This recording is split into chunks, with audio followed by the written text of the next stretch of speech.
Nah, jadi, silakan kalau Miracle mau memulai materinya, teman-teman feel free untuk nanti tanya-tanya sama Kak Mira, karena ini aslinya karena ini ahlinya. Karena ini ahlinya, kadang anak-anak suka nanya, "Kak, kalau yang silogisme gini-gini," oh mohon maaf itu bukan bidang saya. Jadi silakan tanyakan pada yang lebih paham gitu ya. Siap, Oke baiklah. gitu. Ya silakan Kak Miracle. Oke, halo semuanya, selamat malam. Sekarang di Jakarta jam 7 ya, di Dompu NTB itu Wita, jadi di sini jam 8. Gue harap kalian semua udah makan, jadi ikut Zoom ini dalam keadaan jangan kelaparan karena nanti nggak fokus ya kan. Terus sediain minum di dekat kalian ya, biar tetap terhidrasi dengan baik lah gitu. Nah, di sharing session kali ini gue diminta sama Kak Fauzan untuk ceritain atau sharing tentang logika atau kalau di UTBK namanya penalaran umum ya. Nah, jadi gue akan kasih sedikit materi atau konsep dasarnya juga tentunya pasti. Kemudian nanti ada latihan soal dan ada beberapa pertanyaan-pertanyaan dari teman-teman yang udah dikumpulin sama Kak Ojan dan akan gue bahas juga di sharing session kali ini. Oke, nanti kalau misalkan dalam prosesnya kalian ada pertanyaan, boleh ditampung dulu di chat ya. Kalau misalkan relevan sama apa yang gue jelasin pada saat itu, nanti akan gue langsung jawab. Tapi kalau misalkan belum relevan, nanti bisa ditampung dan gue jawab di akhir sesi gitu. Oke, sebentar sharing screen-nya dulu dari iPad. Mm, mm, mm, mm. Gimana caranya? Sebentar ya. Ini pertama kali gue sharing dari dua device Oh ini. ya, kalau gue dulu biasa kayak Udah gitu, lama. cuman agak-agak repot jadinya udah nggak make 2 device lagi. Susah soalnya kalau di ini laptop doang. Nah, Canva, Canva, Canva. Teman-teman kalau ada pertanyaan jangan ragu langsung di typing aja ya di ininya di chatnya. Oke. Oke, aman ya, kelihatan ya. Ini kelihatan muka aku juga lagi di sini. Aman-aman, Nah, ya. udah. Oke, jadi judul materinya gue namain Fundamentals of Logic. Kenapa? Karena konsep dasar atau fundamental ini penting banget teman-teman. Walaupun nanti pas UTBK-nya kalian akan ketemu sama soal-soal mungkin ada teks yang panjang atau ya apa ya hal-hal yang sekiranya mungkin nggak terlalu fundamental, tapi konsep dasar inilah justru yang menjadi apa ya fondasi kalian gitu loh dalam menjawab nanti soal-soalnya apakah dia teks yang pendek ataupun yang panjang ataukah premisnya satu atau premisnya dua tiga dan sebagainya gitu jadi penting banget untuk teman-teman paham dulu konsep dasarnya karena ini yang menjadi fondasi untuk nanti ngerjain soal gitu kalau misalkan kita belum paham konsep dasarnya nanti kalau soalnya diubah-ubah dikit aja itu nanti jadinya bingung gitu jadi ini penting banget untuk ngerti konsep dasarnya ya. Oke, nah tak kenal maka tak sayang, kita kenalan dulu. Buat yang belum kenal, kenalin namaku Miracle Sitompul, panggilannya Mira. Aku seperti yang udah dijelasin sama Kak Ojan tadi, dokter gigi lulusan FKG UI, kemudian Wakil Satu None Jakarta Pusat, kemudian Putri Indonesia Jambi juga 2024. Dan kalau teman-teman bingung, kok dokter gigi tapi malah ngajarin logika gitu ya? Nah, aku punya pengalaman sebagai brand ambassador dan tutor TPA di Zenius Education tahun 2020 sampai 2022. Jadi di situ aku ngajarin TPA yang uh, berkutat di matematika dasar dan logika juga atau penalaran umum gitu. Dan aku juga content creator di YouTube ya. Kalau teman-teman belum subscribe boleh di-subscribe. Channelnya namanya Miracle Sitompul. Di sana juga aku sempat bikin playlist tentang logika dan penalaran umum. Jadi boleh dicek setelah sesi ini. Oke. Next. Nah, ini ada beberapa pertanyaan ya. Ada yang nanya tentang mazhab nih. Kenapa subtes penalaran umum, terutama silogisme atau kualitas simpulan terkadang punya mazhab? Apakah tidak ada patokan yang jelas? Oke. Terus ada juga yang tanya, seberapa penting penggunaan rumus dalam mengerjakan soal PU? Terus minta dijelasin sedikit tentang logika kuantor. Nah, kemudian ada yang tanya juga tentang Cara mengetahui kalau simpulannya ternyata tidak ada kesimpulan. Nah, ini pertanyaan-pertanyaan kalian akan gue jawab seiring dengan gue menjelaskan materinya gitu. Nah, nanti kalau di akhir masih ada pertanyaan yang mengganjal atau membingungkan, silakan tanya ya. Oke. Pertama, ini dasar banget, mulai dari logika formal. Nah, pasti kalian udah pernah dengar ya tentang modus ponens, modus tollens, dan silogisme. Nah, tapi yang perlu kalian ingat adalah nama-nama ini atau term ini nggak usah dipusingin, teman-teman. Itu hanya term aja. Yang penting adalah kalian ngerti itu isinya apa sih gitu, ya. Dan kayaknya di soal logika atau di soal PU UTBK juga nggak nanya. Misalkan nih ada soal atau ada rumusan. Terus pertanyaannya apa nama term dari rumus tersebut. Nah, biasanya kan jarang ya ditanya kayak gitu ya.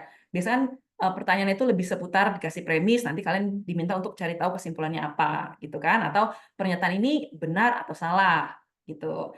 Pernyataan ini mana pernyataan yang paling mungkin benar, biasa kayak gitu kan. Jadi kalian jangan pusingin soal nama-namanya gitu. Gue juga dulu jujur pas UTBK tahun 2017 nggak inget nih mana yang ponens, mana yang tollens, mana yang silogisme. Jujur gue nggak inget gitu.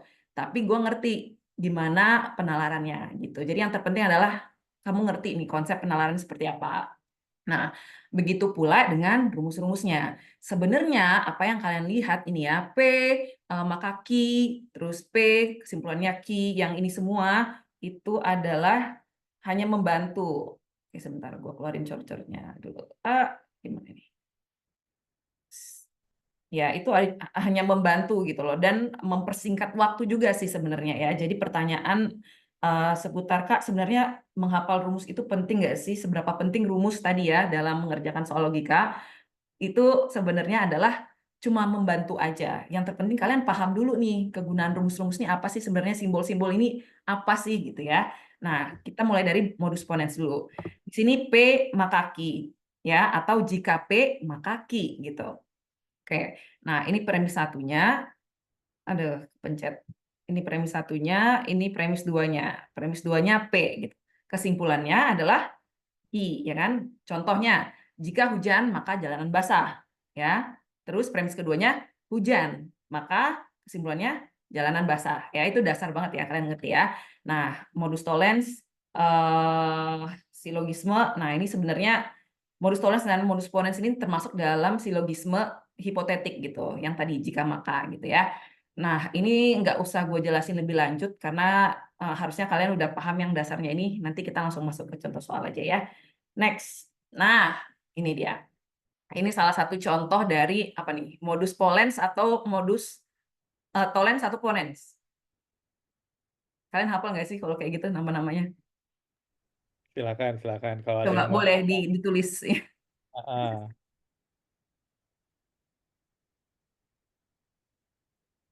Nah, sebenarnya nggak penting juga sih hafal nama-namanya ya. Ya, ini nice to know aja. Benar, ini modus tollens gitu. Jadi premis satunya dia bilang, jika hujan maka jalanan basah. Itu kan berarti jika P maka Q, jalanan basah ya kan. Nah, terus si orang ini berkesimpulan, oh berarti jika tidak hujan, maka jalanan tidak basah gitu kan. Nah, itu adalah sesuatu yang apa nih? Kira-kira benar atau enggak nih? Si orangnya berkesimpulan, oh gitu. Berarti jika tidak hujan, maka jalanan tidak basah. Tidak hujan berarti apa? Negasi P, maka negasi Q. Valid atau enggak nih logika si orang ini?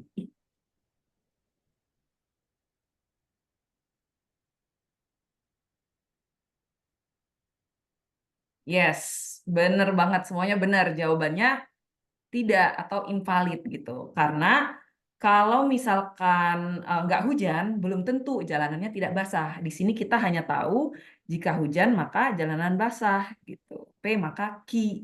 Kalau misalkan nggak hujan, jalanan pasti nggak basah nggak? Belum tentu. Tapi kalau misalkan jalanan nggak basah, ya negasi Q, pasti nggak hujan nggak? Coba jawab lagi. Kalau misalkan kesimpulannya diganti, iya pasti gitu ya. Oke, udah pinter semua berarti. Next. Nah, next. Nah, ini tadi ya. Jadi contoh tadi itu sebenarnya masuk ke yang tidak dapat disimpulkan ini. Itu tadi yang mana ya? Ya, yang ini nih. Yang tabel yang sebelah kanan tadi ya, yang ini.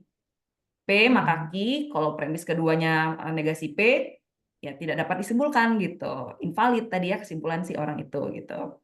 Nah, ada juga yang eh, P maka Q, terus premis keduanya Q, itu juga tidak dapat disimpulkan gitu. Contohnya, jika hujan maka jalanan basah.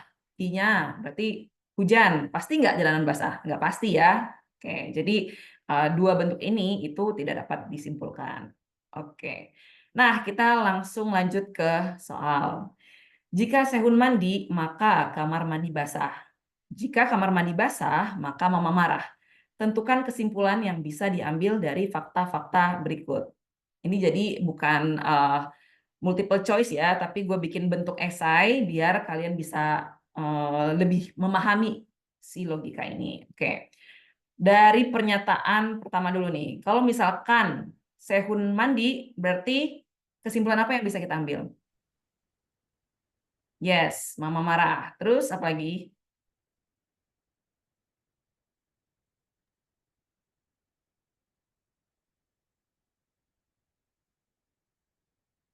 Ya, mama marah dan kamar mandi basah ya.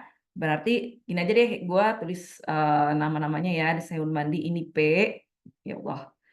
Sehun mandi ini P, kamar mandi basah ini Ki, ya. Mama marah itu adalah R. Oke. Jadi kalau Sehun mandi, kesimpulan yang bisa diambil dari fakta berikut, dari fakta Sehun mandi yang mana? Kamar mandi basah, betul. Ada lagi? Sama mama marah. Jadi Ki dan R kesimpulannya ya bisa dua-dua itu gitu. Oke, next nomor 2. Kalau kamar mandi basah, berarti kesimpulan apa yang bisa kita ambil? R. Oke, nice. Udah ya, lanjut. Yang ketiga, mama marah. Kalau mama marah, kesimpulan apa yang bisa diambil? Yes, benar banget. Baru tadi dibahas ya, nggak dapat disimpulkan gitu. Oke, TDS ya. Oke, lanjut. Sehun tidak mandi. Nah, kesimpulan apa yang bisa diambil dari Sehun tidak mandi? Nggak ada. Oke, pinter banget ya, semuanya benar. Next, nomor 5. Kamar mandi tidak basah. Kesimpulan apa yang bisa diambil dari pernyataan kamar mandi tidak basah? Sehun tidak mandi, berarti negasi P. Iya, betul sekali. Apakah negasi R juga bisa? Yang nomor 5, kamar mandi tidak basah, apakah mama tidak marah? Enggak. Iya, benar sekali. Oke, jadi cuma negasi P ya.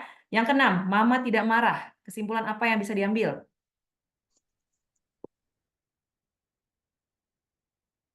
Iya, pintar sekali. Negasi P dan negasi Q. Oke, pintar semua. Lanjut ke contoh yang kedua. Jika kucing mengeong, maka anjing menggonggong. Jika anjing menggonggong, maka Dina dan Ratu ketakutan. Faktanya, Dina ketakutan, tapi Ratu tidak ketakutan. Tentukan apakah kesimpulan di bawah ini benar, salah, atau mungkin benar, ataupun mungkin salah. Tuh, oke. Yang pertama, Ratu ketakutan. Kira-kira itu pernyataannya benar, salah, atau mungkin salah? Nah, sebenarnya biar gampang tadi kan kita pakai PQR juga ya. Kucing mengeong, anggap aja P. Anjing menggonggong, kita misalkan Ki. Dina dan Ratu ketakutan, R. Ya, ini sepaket ya, Dina dan Ratu ketakutan. Oke. Ratu ketakutan. Salah ya, udah jelas ya. Orang dia bilang faktanya Ratu tidak ketakutan. Oke. S. Yang kedua, anjing menggonggong. Benar, salah, atau mungkin benar, mungkin salah.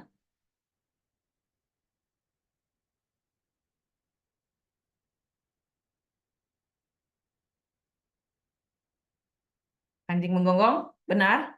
Nah, kita lihat ya, jika anjing menggonggong, maka Dina dan Ratu ketakutan.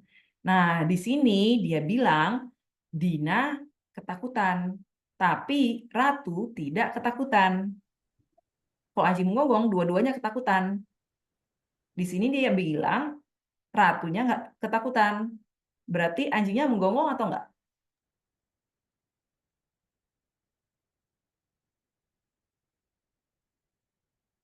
salah satunya tidak terpenuhi gitu. Nah, ini sebenarnya mungkin aja benar gitu, karena kita nggak bisa memastikan anjingnya,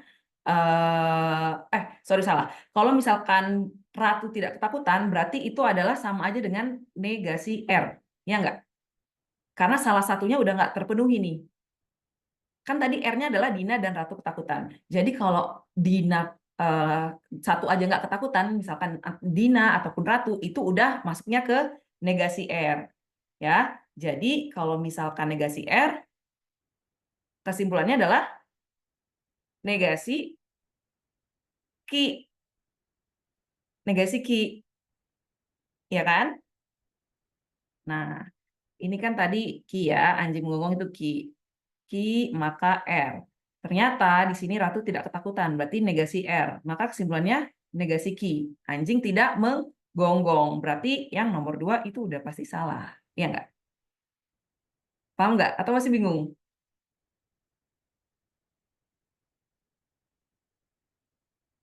Nah, yes, benar. Nah, ya kan tadi yang udah dibahas di silogisme. Sorry, di modus tollens ya. Ya, Ki maka R, kemudian negasi R, maka kesimpulannya negasi Ki gitu ya. Terus yang nomor 3, anjing tidak menggonggong. Benar atau salah? Udah terjawab tadi ya. Benar, yes, betul. Oke, lanjut. Kucing mengeong. Benar atau salah?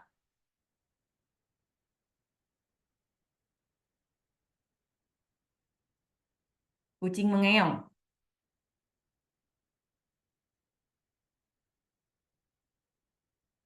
Ada yang jawab salah, ada yang jawab mungkin benar. Antara mungkin atau salah. Ayo, yang mana kira-kira? Sama aja kayak yang tadi.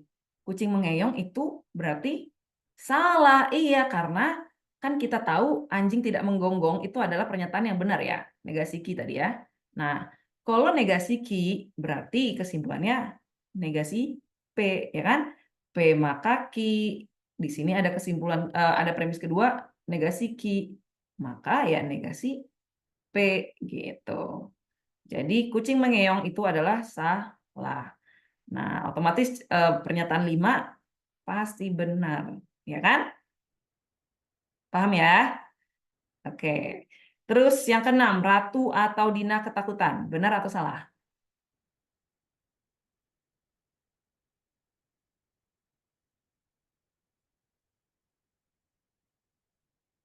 Mana nih yang jawab cuma satu nih?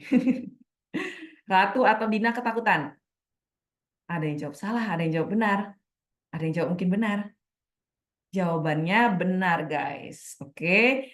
Atau ini adalah disjungsi gitu ya, salah satu gitu. Either Ratu atau Dina ketakutan. Nah, di sini kan Dina ketakutan, tapi Ratu nggak ketakutan. Jadi salah satu gitu. Makanya Ratu atau Dina ketakutan itu adalah kesimpulan yang benar. Gitu ya. Dia disjungsi gitu. Kan di sini ya, Dina ketakutan, tapi Ratu nggak ketakutan. Berarti kan Dina atau Ratu ketakutan, salah satu gitu. Ya, nanti kalau misalkan ada fakta bahwa Ratu ketakutan, tapi Dina tidak ketakutan, nah itu juga pernyataan 6 benar gitu. Oke. Example 2 paham ya? Ada yang masih dibingungkan? Coba boleh diketik aja kalau masih bingung soal yang ini baru kita lanjut. Kalau udah clear kita next. Clear lanjut. Sip OTW UI. Mantap. TPTUI katanya, siap. Siap. Oke, lanjut aja ya. Nah, kita masuk ke logika kuantor karena tadi ada yang nanya ya eh, tentang kuantor. Oke, jadi kuantor atau bahasa Inggrisnya quantifier ini adalah kata yang mendahului kata benda sebagai fungsi untuk nunjukin jumlah dari bendanya tersebut. Nah, biasanya kata yang digunakan sebagai penunjuk kuantitas atau jumlah itu ada semua, beberapa, ada, ya kan? Pasti udah sering dengar ya, atau sebagian juga sering muncul di soal.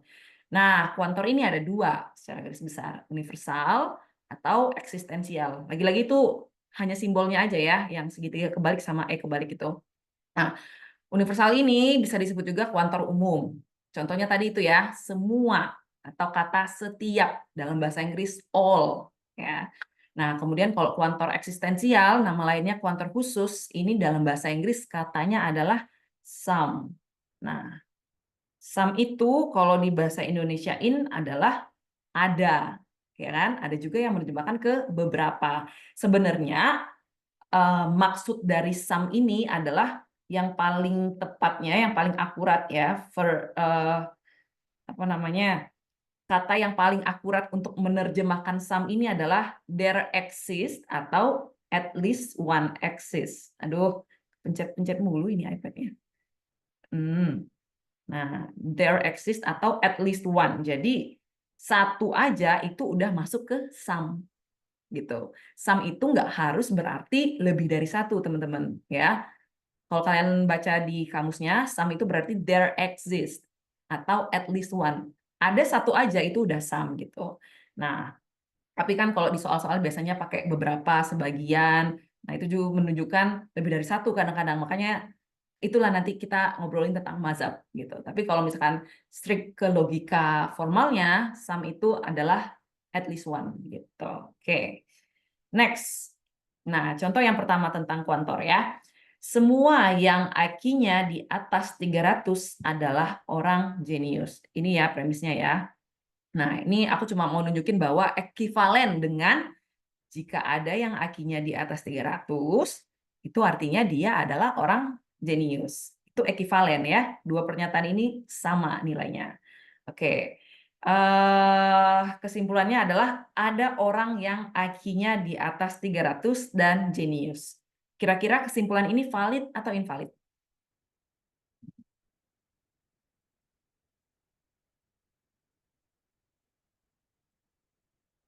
Pencet lagi. Aduh. Nah, pada jawab valid semua. Oke, kenapa valid?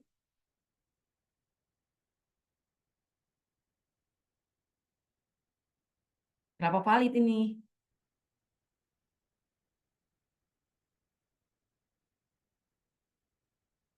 Oke, gini teman-teman ya, aku jelasin pelan-pelan. Jika ada yang IQ-nya di atas 300, maka dia adalah orang yang jenius. Kan itu ya, eh, apa namanya, ekivalensi dari pernyataannya, ya kan?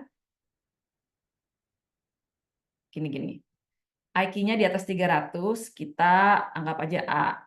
Orang jenius ini B, gitu kan? Berarti jika A, maka B, gitu kan? Semua yang A adalah B. Nah, kesimpulannya ada orang yang IQ-nya di atas 300 dan jenius. Itu beda, itu nggak setara dengan jika ada. Karena ini aja, ini namanya tadi silogisme hipotetikal, teman-teman. Hipotetikal itu apa artinya? Berandai-andai, hypothetically bahasa Inggrisnya. Jadi kalian lihat di sini ada tulisan jika, ya kan? Jika. Kalau jika itu kalau ada yang IQ-nya di atas 300, maka dia jenius. Belum tentu ada gitu. Nah, ini sesuatu yang membingungkan ya. Tapi itu dia. Nah, jadi kalau misalkan ada yang ngomong semua yang IQ-nya di atas 500 itu adalah orang-orang pinter. Terus ada yang berkesimpulan, ada orang yang IQ-nya di atas 500 dan orang pintar. Ya, itu invalid kesimpulannya. Karena belum tentu ada, tapi dia bilang kalau ada, ya dia orang jenius gitu.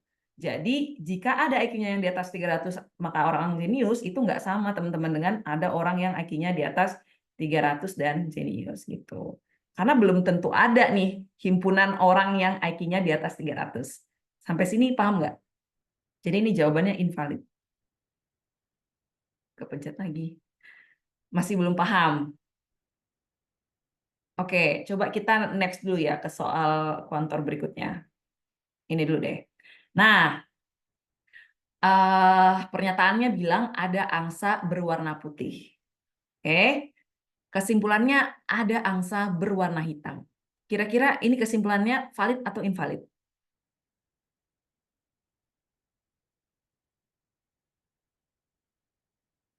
Nah, itu bisa ya.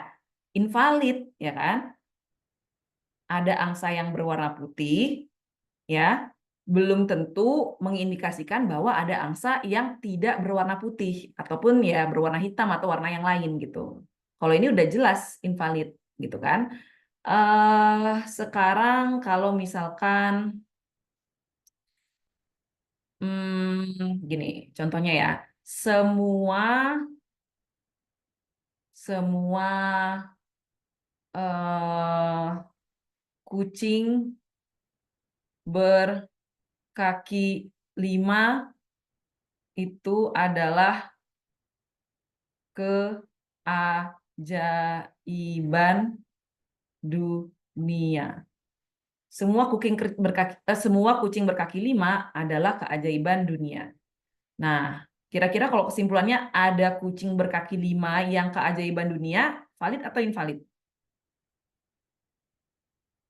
Pencet dulu. Ah, ya, ini semua ya. Semua kucing berkaki 5 adalah keajaiban dunia.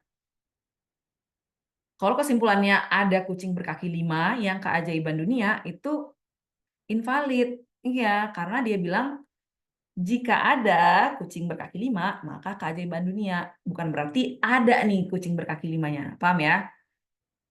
Ini kalian masih dalam konteks logika formal ya. Kalian jangan pikirin di dunia nyata ada atau enggak nih kucing berkaki 5. Enggak. Tapi dari pernyataan ini aja secara logika formal, pure logic ya, pure penalaran, jangan dicampur adukin sama dunia realitas, itu adalah kesimpulan yang invalid kalau kita bilang ada kucing berkaki 5 ya dari pernyataan ini gitu. Oke, paham ya? Contohnya lagi nih, jika ada pangeran berkuda putih yang datang ke rumahku, maka aku akan jatuh cinta kepadanya. Kan kita nggak bisa bilang bahwa ada pangeran berkuda putih yang datang ke rumahku. Nggak bisa bilang gitu kan? Karena itu hypothetically, berandai-andai gitu. Tapi kalau ada pangerannya, ya aku akan jatuh cinta. Pertanyaannya ada atau nggak nih pangerannya? Belum tentu gitu. Ya, jadi soal yang sebelumnya ini udah paham ya? Oke, paham, paham, paham, paham? Ya, oke. Ada yang Paham, Kak. nggak Assalamualaikum UI. iya. Bagus. Kalau Waalaikumsalam. ada yang bingung nggak apa-apa langsung tanya aja ya Kak Mira ya. Ya, betul. Hmm. Oke, ini intermezzo sedikit tentang angsa hitam tadi ya. Jadi tuh dulu semua orang di dunia ini tuh ngira bahwa angsa itu semuanya putih. Sampai pada tahun 1697 ada orang Eropa ya, si Willem de Vlaming ini yang menemukan Black Swan atau angsa hitam. Akhirnya itu menegasikan pernyataan bahwa semua angsa di dunia berwarna putih gitu karena ditemukan si Black Swan ini. Dan itu jadi term eh, apa namanya yang terkenal Black Swan Theory gitu yang mendeskripsikan bahwa ada hal-hal yang apa namanya extraordinary yang hampir impossible tapi itu bisa terjadi gitu. Ya ini intermezzo aja. Nice to know. Oke, lanjut ke example yang ketiga. Semua yang memiliki berat badan lebih dari 50 kilo adalah orang cantik. Ini masih kuantor ya. Semua yang memiliki berat badan kurang dari 50 kilo adalah orang tidak cantik. Oke, manakah kesimpulan yang pasti valid? Kita bedah satu persatu ya. Dari pernyataan pertama. Ada orang yang memiliki berat badan lebih dari 50 kilo. Valid atau enggak? Satu-satu dulu ya. Valid atau enggak nih pernyataan nomor satu? Kata Septi Anjani pakai himpunan aja. Oke. Sebenarnya aku udah siapin sih yang pakai himpunan di belakang-belakang. Nanti kita gambar himpunannya, diagram Venn-nya. Oke, ini dulu ya. Nomor satu, valid atau invalid? Baru dibahas tadi. Ayo, silogisme hipotetikal. Semua yang memiliki berat badan lebih dari 50 kilo adalah orang cantik. Nah, benar. Ini berandai-andai. Iya, ya. Ini kan artinya jika ada yang memiliki berat badan lebih dari 50 kilo, maka dia cantik, gitu ya. Nah, ada atau enggak? Enggak tahu. Jadi yang ini nomor satu invalid. Ini nggak bisa di lock nih screen. Eh, hmm, kesel ya, say. Oke, invalid. Nah, Yang nomor 2, ada orang cantik dan orang tidak cantik. Valid atau invalid?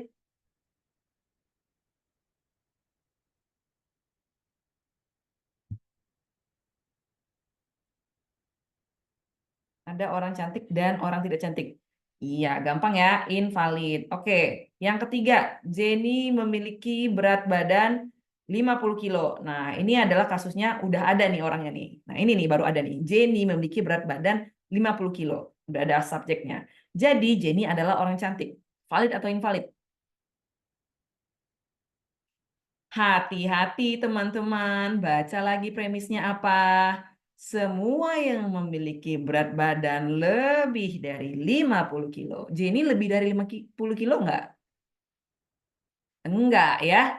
Iya, jadi itu pas-pasan di 50 kilo. Sementara premisnya minta lebih dari 50 kilo. Beda ya, lebih dari sama lebih atau sama dengan. Ini adalah dua simbol atau makna yang berbeda. Oke, jadi kalian harus teliti nih teman-teman ya. Invalid, jangan mau tergocek sama soal. Oke, sayang banget kalau paham apa namanya konsepnya udah paham, dasarnya udah paham, tapi karena miss sedikit salah baca itu jadi salah nanti jadi nggak dapat poin. Oke, yang keempat, kamu memiliki berat badan kurang dari 50 kilo, jadi kamu adalah orang yang tidak cantik.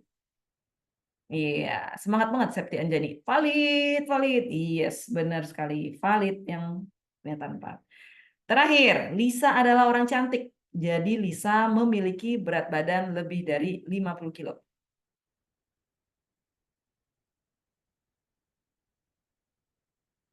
Yes, ya, mantap. Udah pede semuanya jawab invalid.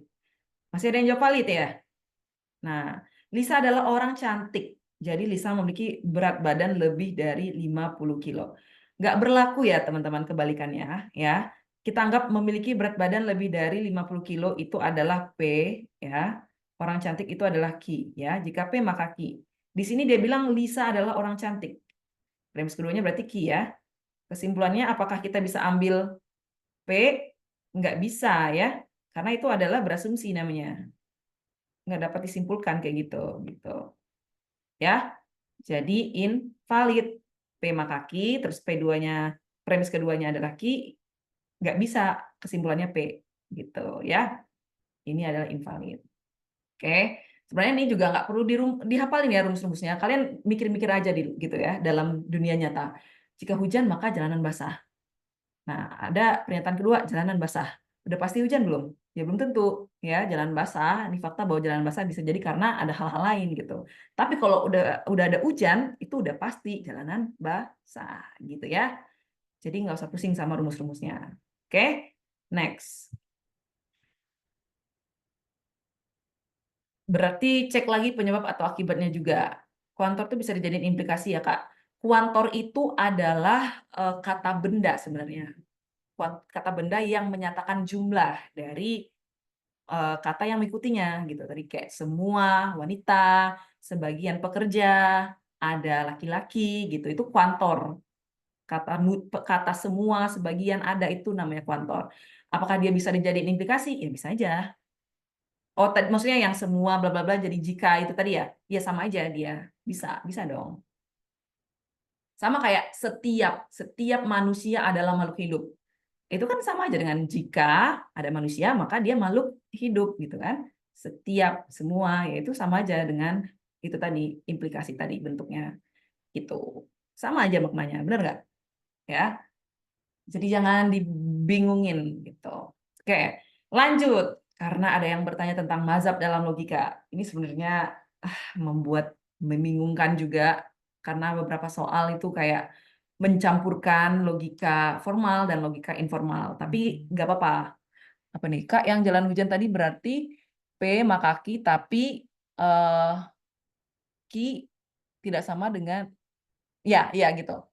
P maka Q itu tidak menunjukkan bahwa jika Q maka P, nggak berlaku sebaliknya. Nanti kalau misalkan diimplikasi baru bisa berlaku. Jika dan hanya jika. Jadi jika dan hanya jika hujan, maka jalanan basah. Nanti kesimpulannya jika jalan basah, maka hujan. Gitu. Itu nanti diimplikasi itu Bukan implikasi, beda lagi ya. Jika dan hanya jika. Kalau ini jika doang tadi. Oke, lanjut ya. Mazhab dalam logika. Seru nih. Iya, seru dong. Lengah dikit ada mazhab logika. Ya, mazhab dalam tanda kutip ya. Karena sebenarnya ya teman-teman, logika ini dibagi menjadi dua. Logika formal dan logika informal. Logika formal ini adalah yang kalian temukan di bab materi logika matematika, ya, atau penalaran umum atau penalaran murni lah, penalaran murni. Jadi berkutat hanya di penarikan kesimpulannya aja, proses penarikan kesimpulannya secara murni, gitu, alur logikanya. Nah, sementara ada yang logika informal. Logika informal ini kontekstual gitu, empiris atau dipertimbangkan juga kesesuaiannya dengan realita. Nah, yang menjadi soal-soal di UTBK itu kadang-kadang cuma logika formal doang, tapi ada juga nih yang dia campur ke logika informal. Karena kan orang yang bikin soal itu nggak mau cuma ngetes kita bisa bernalar yang baik, yang benar atau enggak, tapi kita juga bisa menggunakan nalar tadi ke kehidupan sehari-hari gitu. Makanya dimasukkan juga lah logika informal gitu ya. Gitu. Jadi kalian juga harus bisa ngerti nih dua-duanya. Sebenarnya nggak perlu harus kayak memisahkan banget ya teman-teman. Karena dalam kehidupan sehari-hari kita harus bisa pakai dua-duanya. Kita campur nih dua-duanya gitu. Cuma mungkin kadang-kadang jadi bingung gitu ya. Kenapa kok nggak ada nih pernyataannya di teks, tapi kesimpulannya malah ini gitu. Kalian sering mikir gitu nggak sih? Ya, itulah kalau misalkan kita cuma strict ke logika formal aja, tanpa fleksibel gitu, ngelihat konteksnya seperti apa. Jadi kita juga harus bisa paham si konteksnya seperti apa gitu. Nanti ada contoh soalnya biar lebih gampang dimengerti. Oke, nah ini sedikit gue simpulkan perbedaan mazhab si strict ke logika formal doang ataupun mazhab kontekstual. Kalau mazhab strict ke logika formal itu biasanya pertanyaannya seputar valid atau invalid. Oke, terus logis atau tidak logis. Nah, kalau yang kontekstual itu lebih ke masuk akal atau tidak masuk akal. Karena dicek nih, disesuaikan dengan realita gitu. Contohnya misalkan soal-soal tentang semua kucing terbang adalah keajaiban dunia. Itu kan sepertinya soalnya itu strict ke logika formal aja. Karena ya di kehidupan sehari-hari nggak ada kucing terbang gitu ya. Nah, terus yang strict ke logika formal itu biasanya premis-premisnya tidak sesuai fakta realita, itu yang tadi yang gue jelasin, dan biasanya pertanyaannya itu adalah kesimpulan yang pasti benar. Oke.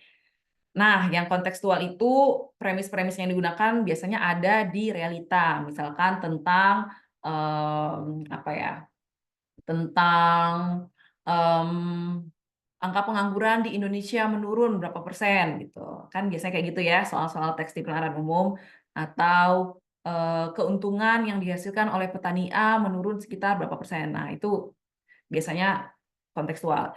Terus di pertanyaannya biasanya dia nanya kesimpulan yang paling benar, oke? Atau kesimpulan yang paling mungkin benar gitu. Itu biasanya adalah kalian harus bisa memikirkan konteksnya seperti apa. Nggak yang plek-plek sama banget nih sama yang ada di teks ya. Katanya nggak harus sama persis, tapi bisa jadi itu diparafrase atau memiliki makna yang sama ya. Jadi itu adalah mazhab kontekstual gitu. Jadi kalian harus bisa ngerti lah dua-duanya ini. Contohnya ya, misalkan ada kalimat yang bilang jika rajin mengerjakan PR, maka pintar gitu. Terus nanti bisa jadi kesimpulannya nggak sama persis dengan rajin mengerjakan PR. Bisa jadi dia rajin mengerjakan tugas atau rajin dalam proses belajar. Nah, itu bisa jadi sama gitu. Kalau di mazhab strict logika formal itu beda, ya kan? Rajin mengerjakan PR belum tentu sama dengan rajin mengerjakan tugas gitu. Tapi bisa jadi kalau yang mazhab kontekstual ya kita bisa anggap itu adalah hal yang sama aja gitu. PR adalah tugas ya sama gitu ya. Jadi kalian harus bisa ngelihat lagi nanti dari pilihan A, B, C, D, E-nya. Mana yang paling mungkin, paling benar gitu. Nggak harus sama plot-plot, tapi dia paling mungkin ya. Makanya tadi di sini contohnya bisa paling mungkin atau paling benar gitu ya. Oke, langsung aja kita bahas soalnya. Nah, ini. Semua peternak sapi yang menjadi juara lomba peternakan sehat memiliki pemahaman nutrisi. Udah astagfirullah. Panjang bener memang. Ini tadi aku udah coret-coret karena takutnya nanti pas share screen nggak bisa coret, jadi aku udah coret duluan di iPad. Oke, semua peternak sapi yang menjadi juara. Nah, di sini kalian bisa menggunakan simbol-simbol biar cepet. Jadi kayak peternak sapi ini panjang kan ya kalimatnya. Peternak sapi yang menjadi juara lomba peternakan sehat, dan langsung serep P gitu.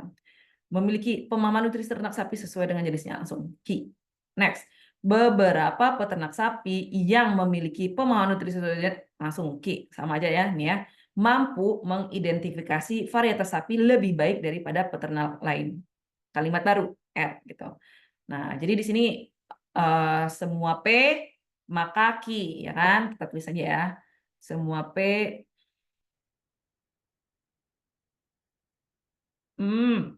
semua P maka iya Om Kyun, maka Ki, aku bingung ini gimana caranya biar nggak kepencet. Nah, masih kepencet. Ya ampun. Nah, udahlah, nggak usah lah ditulis ya. Ya oke, diomongin aja. Iya, Semua iya. ya, jika P maka Ki itu kan berarti kan. Terus dia bilang beberapa Ki maka R. Ya enggak? Ya. Oke, berdasarkan informasi di atas, manakah simpulan berikut yang paling benar? Itu tadi beberapa key maka R. Nah, sebenarnya ya dari dua premis ini kita bisa bikin, nah ini nih gambar himpunannya. Ada 3 kemungkinan yang bisa terjadi nih gambar diagram Venn-nya. Yang pertama adalah yang gambar ini tadi, yang nomor 1. Ya, semua P itu adalah key. Semua P adalah key. Beberapa key adalah R. Nah, bisa jadi R-nya itu di luar himpunan P, ya kan? Nih, yang aku titik-titikin, yang warna kuning, itu adalah R-nya. Tapi bisa juga kemungkinan yang kedua. Beberapa key maka R itu bisa jadi di dalam himpunan P-nya. Bisa juga kan? Kan dia bilang beberapa eh, key mampu mengidentifikasi varietas sapi lebih baik daripada peternak lain. Nah, bisa jadi yang di dalam bonggol yang P-nya doang nih, R-nya. Tapi bisa juga kemungkinan yang ketiga, dia ada di himpunan yang P dan di luarnya P. Atau ya, yang digambar yang siki itu. Gitu. Jadi bisa ada 3 kemungkinan. Nah, dari situ kita bisa jawab soalnya. Yang A, beberapa peternak sapi yang memiliki pemahaman terhadap nutrisi ternak sapi sesuai jenisnya adalah peternak sapi perah. Ini salah ya, karena di soalnya nggak ada bahas-bahas tentang sapi perah ya. Yang B, beberapa peternak sapi yang menjadi juara lomba peternakan sehat memiliki pemahaman nutrisi ternak sapi sesuai dengan jenisnya. Ini juga salah ya. Yang C, beberapa peternak sapi yang menjadi juara lomba peternakan sehat, ya P, mampu mengidentifikasi varietas sapi lebih baik daripada peternak lain. R. Nah, P maka R ini ya. Nah, ini sebenarnya sesuai sama diagram Venn yang nomor 2 gitu. Oke. Yang D, beberapa peternak yang memiliki pemahaman terhadap nutrisi sapi sesuai jenisnya tidak mampu mengidentifikasi varietas sapi lebih baik daripada peternak lain. Ini udah jelas salah ya, karena dia bilang eh, yang punya pemahaman terhadap nutrisi sapi itu dia mampu mengidentifikasi. Oke, yang beberapa peternak sapi perah bukan peternak sapi yang menjadi juara lomba peternak sehat. Ini juga udah pasti salah. Jadi jawabannya yang C. Oke, benar sekali jawabannya yang C. Nah, kalau misalkan kalian strict ke logika formal, itu bisa jadi kalian bilang yang C itu belum tentu benar gitu. Mungkin benar, mungkin salah, ya kan? Makanya pertanyaannya adalah yang paling benar. Walaupun bisa jadi kemungkinannya yang satu ini atau diagram Venn yang ketiga ini, ya. Tapi kan bisa jadi yang diagram Venn kedua. Jadi kalau misalkan salah satu aja nih dia udah memenuhi, ya dia yang paling memungkinkan untuk benar karena pilihan yang lain itu nggak lebih benar dari yang C gitu. Paham nggak nih sama soal yang panjang ini? Begitu, oke?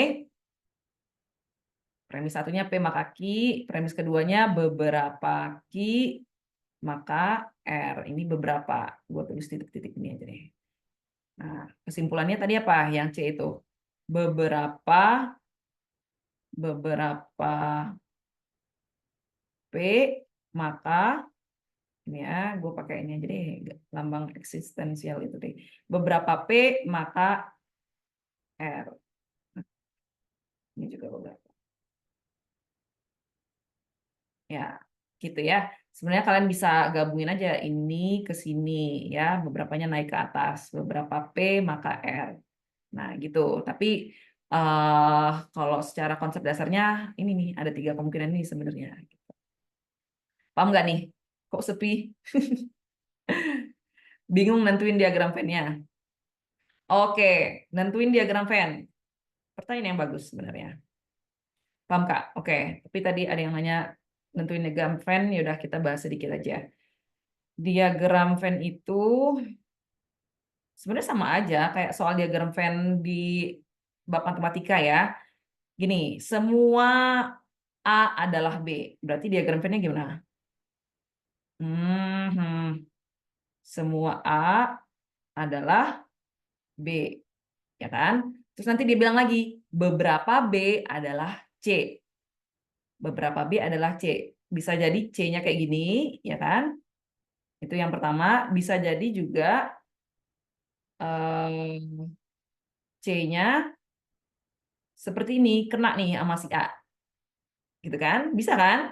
Bisa juga yang C-nya itu cuma di A doang nih di sini gitu. Jadi ada 3 kemungkinan gitu.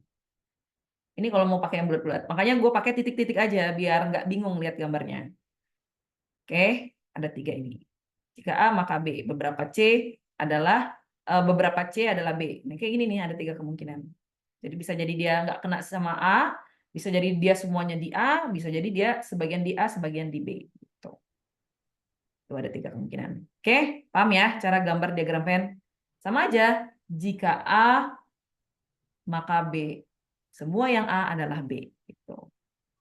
Jika B, maka A nggak? Ya belum tentu. Bisa jadi ada B yang di sini, ya. Makanya tadi nggak berlaku ya. Jika B, maka A nggak berlaku sebaliknya, gitu. Tapi kalau A, maka B. Dan kalau tidak A, udah pasti tidak B. Karena semua yang A itu di dalam B, gitu. Sebenarnya itu nyambung semua, teman-teman. Diagram Venn, implikasi, kuantor, itu nyambung semua. Makanya perlu paham konsep dasar. Oke, udah paham ya? Kita lanjut.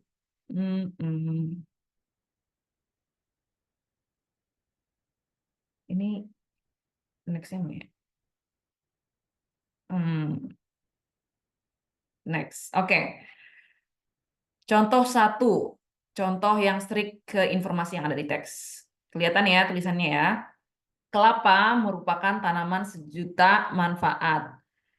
Mulai dari daun, buah, hingga batangnya semua bisa dimanfaatkan. Buah kelapa memiliki kandungan kalium yang dapat membantu menjaga kesehatan jantung dengan mengatur tekanan darah dan mengurangi risiko stroke.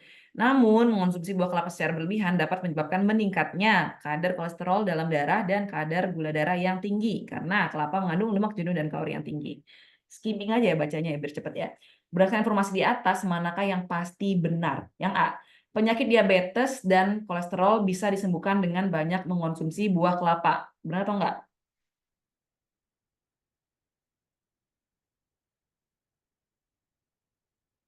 Ya, salah ya. Oke. Yang B. Kandungan kalium yang ada pada buah kelapa menyebabkan seseorang terkena penyakit stroke. Udah pasti salah ya. Dia bilang di sini kalium justru membantu menjaga kesehatan jantung dan mengatur tekanan darah dan mengurangi stroke. Ya, mengurangi justru. Ini salah juga. Yang C, risiko penyakit stroke bisa dikurangi dengan banyak mengonsumsi buah kelapa. Benar atau salah?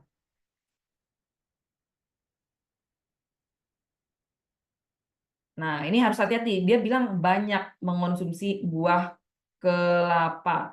Sementara di teks dia bilang kan, mengonsumsi buah kelapa secara berlebihan itu justru nanti berdampak buruk gitu. Jadi banyak ini ya belum tentu benar gitu. Kita tanda tanyain dulu aja.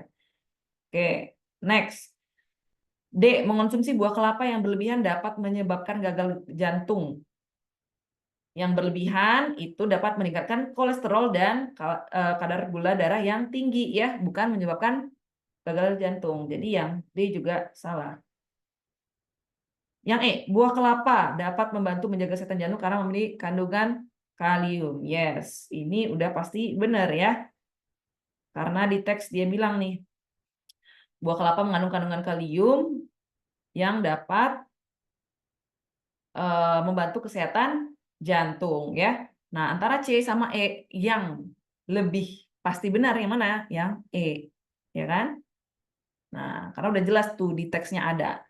Kalau yang C itu dia ngomongnya ada kata-kata banyak nih. Banyak nih rancu gitu. Oke, ini dia strict ke informasi yang ada di teks. Jadi jawabannya adalah yang E. Oke, paham ya? Oke. Next. Ini contoh soal yang kedua. Ini nggak strict banget ke logika formal, jadi kita harus campur tadi ya, bayangin ke fakta realitanya. Ketika berlatih di teater, Nayu dapat meningkatkan kemampuannya dalam olah vokal solo song. Namun, ketika Nayu berlatih di rumah, kemampuannya cenderung stagnan. Manakah pernyataan yang paling mungkin menjelaskan perbedaan kedua kondisi tersebut? Yang A, Nayu lebih suka berlatih di rumahnya daripada di teater. Benar atau salah? Ya, salah ya. Belum tentu lah, bukan masalah suka atau nggak suka ya, berkaitan dengan kemampuan itu belum tentu suka nggak suka. Oke, yang B, Nayu sering terganggu oleh suara kakaknya saat berlatih di rumahnya.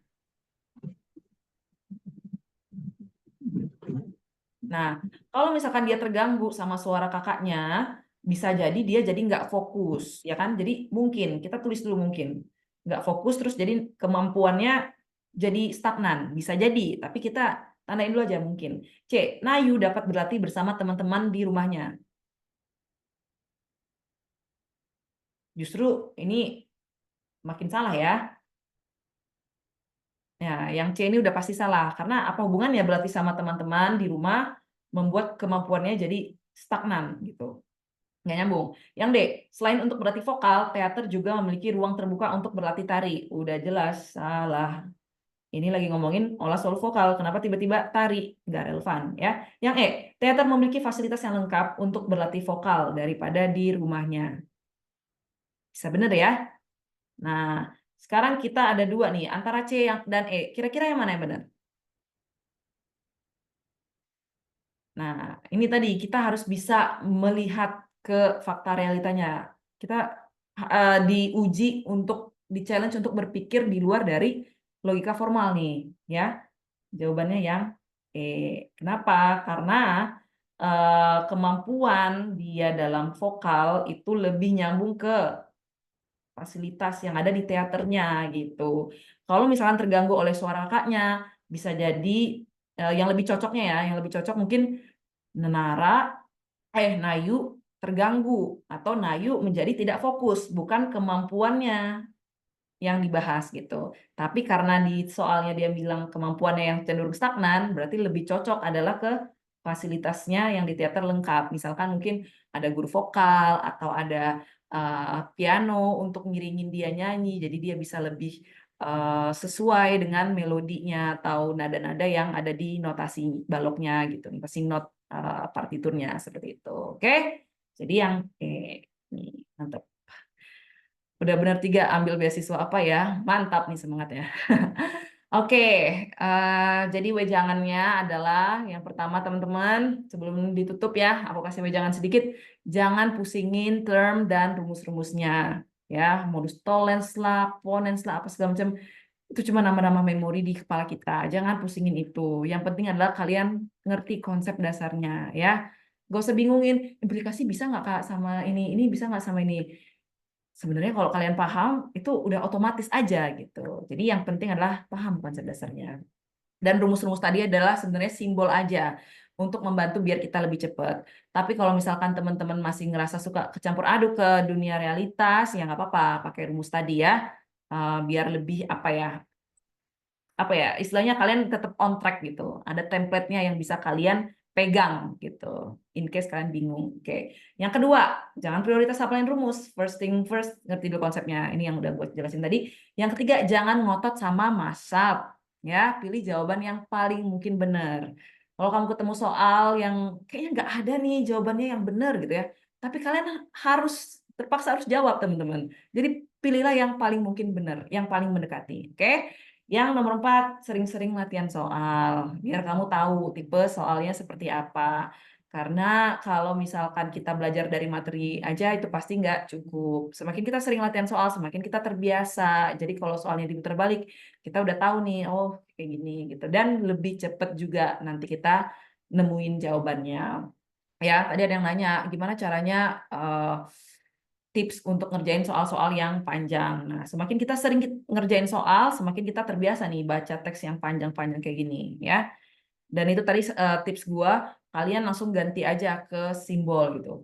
Kelapa merupakan, jangan yang ini deh, yang mana tadi? Nah ini, semua peternak sapi, aduh ini panjang banget kan? Peternak sapi ini P, mungkin pemahaman, oke Q. Peternak sapi lagi, oh langsung lagi pemahaman nutrisi adalah Q gitu. Jadi cepet gitu ya, nggak per kata per kata lagi kalian bacanya, biar lebih cepet aja pakai simbol-simbol itu gitu ya.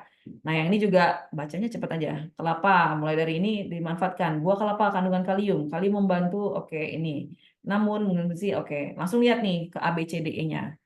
Nah baru nanti balik lagi ke teksnya. Jadi kalau tips dari aku, kalian nggak usah baca katanya ini satu persatu, kalian cukup ngelihat alurnya aja. Ya, kalimat pertama dia bilang kelapa, oke, oke, manfaat, oke. Namun secara berlebihan dapat menyebabkan, oke, ada negatifnya. Nah, langsung lihat nih ABCDE-nya, baru nanti balik lagi gitu. Itu menghemat waktu ya teman-teman. Jadi jangan satu-satu baca dulu teksnya tapi belum lihat ke opsinya. Itu kalian akan bolak-balik. Nanti pasti kalian lupa nih apa yang udah kalian baca, pasti kalian lupa. Pasti kalian akan lihat lagi ke paragrafnya. Makanya mendingan baca paragrafnya cepet aja, terus langsung ke opsi-opsinya gitu. Oke. Udah segitu aja penjelasan gua. Semoga dapat dimengerti. Nanti kalau misalkan masih bingung, bisa cek di playlist penalaran umum yang ada di YouTube channelku, Miracle Sitompul. Di situ aku udah banyak sih bahas tentang logika kuantor juga ada, ya kan? Terus ada bahas soal juga, implikasi dan biimplikasi. Karena waktunya di sini mungkin nggak panjang, jadi nanti teman-teman bisa cek juga di sana untuk lebih lengkapnya lagi dan contoh soal yang lebih panjang lagi. Oke deh, terima kasih semuanya atas Terima kasih perhatiannya. Kak Mira. Luar biasa Oke, ya. yang ada pertanyaan Gimana? silakan ditanya. Iya, gue juga sambil belajar jadinya. Semoga tidak membuat ngantuk ya penjelasannya. Gue pusing ya. Oke, teman-teman, ada yang mau tanya dulu? Mungkin ada yang mau ini, ada yang masih Mila FKG UI, ada yang masuk mengganjal, FKG UI. Semangat. ada yang masih mengganjal gitu ya.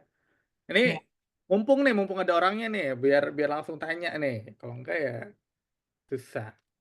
ya. Tadi Kalau mau tanya-tanya soal yang lain juga enggak apa-apa. ya tuh mumpung. Mumpung-mumpung. Kalau ada yang mau open mic, open mic, mau ngomong langsung juga bisa silakan. Ada yang mau mengangkat tangan, raise hand secara virtual. Hmm. Makasih banyak Kak Mira, jadi lebih paham logikanya kayak gimana, sebelumnya agak bingung asal-usul rumusnya kayak gimana, soalnya kalau dari bimbelku tuh langsung coret-coret pakai rumus. Oke, Ih, iya. makasih juga. Ya, setuju banget. Kadang-kadang kalau di buku atau cara cepat gitu malah justru bikin kita pusing karena memaksa kita ngapalin rumus, padahal kita nggak tahu tuh maksud dari rumus-rumus itu apa gitu. Makanya tadi yang aku jelasin, kalian harus paham dulu makna dari setiap kata yang di premis itu apa gitu. Jadi rumus-rumus itu nanti tinggal ngikutin aja.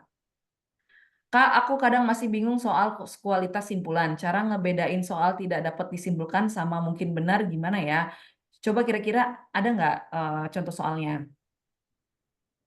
Nah, ada yang punya contoh soal mungkin kalau ada contoh soalnya boleh. Mm-mm. Boleh sekali. Sebenarnya kan tadi juga udah ada contoh soal yang bisa pasti benar atau mungkin benar. Kayak yang mana ya? Yang tadi yang, si apa tadi? Ini, Ini ya tadi ya. iya. Nah, tapi ini semuanya benar salah semua ya. Ya. Hmm, hmm, hmm, hmm, hmm, hmm. Banyak. Nah, sebenarnya contohnya nih yang ini nih. Kita bisa modif sedikit ya soalnya. Risiko penyakit stroke bisa dikurangi dengan, nah, kalau misalkan yang C itu dia nggak ada pakai kata banyak, ya, kita anggap, kita bayangin aja dia yang C itu adalah risiko penyakit stroke bisa dikurangi dengan mengonsumsi buah kelapa. Nah, itu tuh mungkin benar, ya kan? Karena dia bilang di sini apa? Buah kelapa memiliki kandungan yang dapat membantu menjaga dan mengurangi resiko stroke. Jadi resiko stroke bisa dikurangi dengan mengonsumsi buah kelapa. Tapi kalau kita bandingin dengan yang E, kualitasnya itu yang lebih benar itu adalah yang E. Buah kelapa Hmm. dapat membantu menjaga kesehatan jantung karena memiliki kandungan kalium. Karena dia udah jelas di sini dia bilang eh, membantu kesehatan jantung karena memiliki kandungan kalium gitu. Bentar ya. Tapi yang C tadi kalau nggak ada kata banyaknya sebenarnya bisa sama juga ya, setara ya. Tunggu, tunggu. Gue jadi bingung nih nentuin contohnya. Bisa diotak-atik sih dari soal ini sebenarnya. Ya, bentar, bentar, bentar. Mengonsumsi buah kelapa dapat menyebabkan eh, nah, kalau misalkan ada pernyataan nih, mengonsumsi buah kelapa dapat menyebabkan meningkatnya kadar kolesterol dalam darah. Nah, itu kan sebenarnya bisa benar, bisa salah ya kan? Karena kita nggak tahu tuh dia mengonsumsi buah kelapanya secara berlebihan atau enggak gitu. Nah, itu tuh kualitas simpulannya masih di bawah dari yang si E. Tapi bisa jadi dia benar gitu. Paham nggak? Itu contoh aja. Tapi kalau kamu ada contoh soal lain, boleh. Maksudnya data yang diberikan tidak cukup. Ada contoh soalnya enggak? Karena kalau nggak ada contoh soalnya jadi bingung Ya, dijelasinnya. kalau nggak ada contoh soalnya agak Oh, susah. ini. Oke. Kita coba bedah. Bronkitis adalah iritasi atau peradangan di dinding saluran bronkus, yaitu pipa yang menyalurkan udara dari tenggorokan ke paru-paru. Seorang menderita bronkitis, sesak nafas, sakit tenggorokan, dan nyeri dada ketika batuk. Dian tiap hari mengalami nyeri dada ketika batuk. Simpulan berdasarkan informasi tersebut adalah Dian menderita bronkitis pada paru-parunya. Manakah pernyataan berikut yang menggambarkan kualitas? Oke, di sini dia bilang simpulan bersama Dian menderita bronkitis pada paru-parunya. Kita lihat. Dian tiap hari mengalami nyeri dada ketika batuk. Seseorang menderita nyeri dada ketika batuk. Nah, salah satu doang ya. Nah, sementara yang dibilang di teks adalah kalau menderita bronkitis itu ciri-cirinya ada sesak nafas, sakit tenggorokan, dan nyeri dada ketika batuk.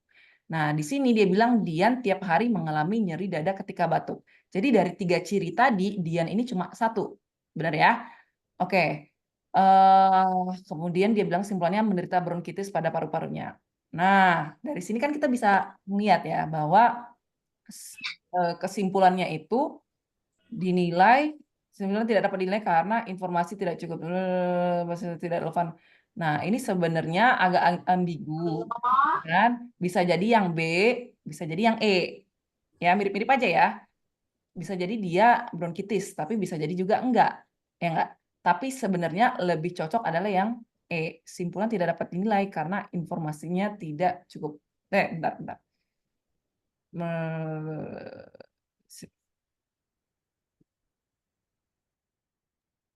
Ini antara Biar E coret-coret dan di B. notes aja.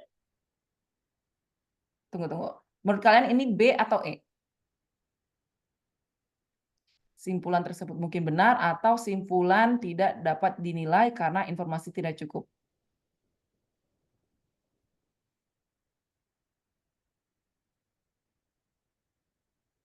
Ya, sebenarnya agak ambigu memang ya soal seperti ini ya.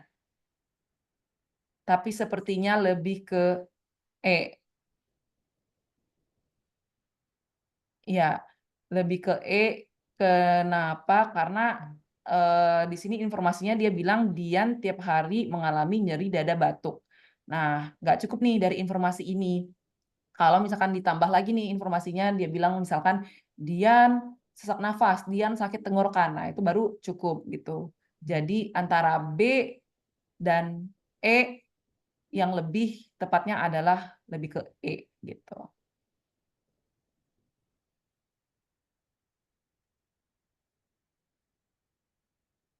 Aku pasti salah, Kak. Hmm, kalau pasti salah sih sebenarnya kurang tepat ya yang C ini. Karena Dian tiap hari mengalami nyeri dada ketika batuk. Itu mengindikasikan salah satu dari ciri-ciri orang bronkitis gitu. Jadi kalau yang C itu sama dengan kamu loncat ya. Kesimpulannya loncat gitu. Karena kita baru cuma punya satu informasi, bisa jadi nanti ada informasi lain. Jadi yang C itu namanya kamu langsung berasumsi bahwa Dian tidak menderita bronkitis. Padahal bisa jadi loh Dian ini menderita bronkitis karena Dian tiap hari batuk gitu. Tapi kan informasinya nggak cukup nih untuk ngejudge dia bronkitis atau enggak gitu ya.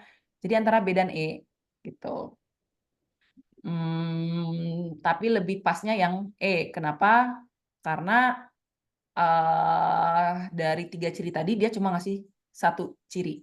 Jadi informasinya nggak cukup nih, 2 lagi mana nih gitu.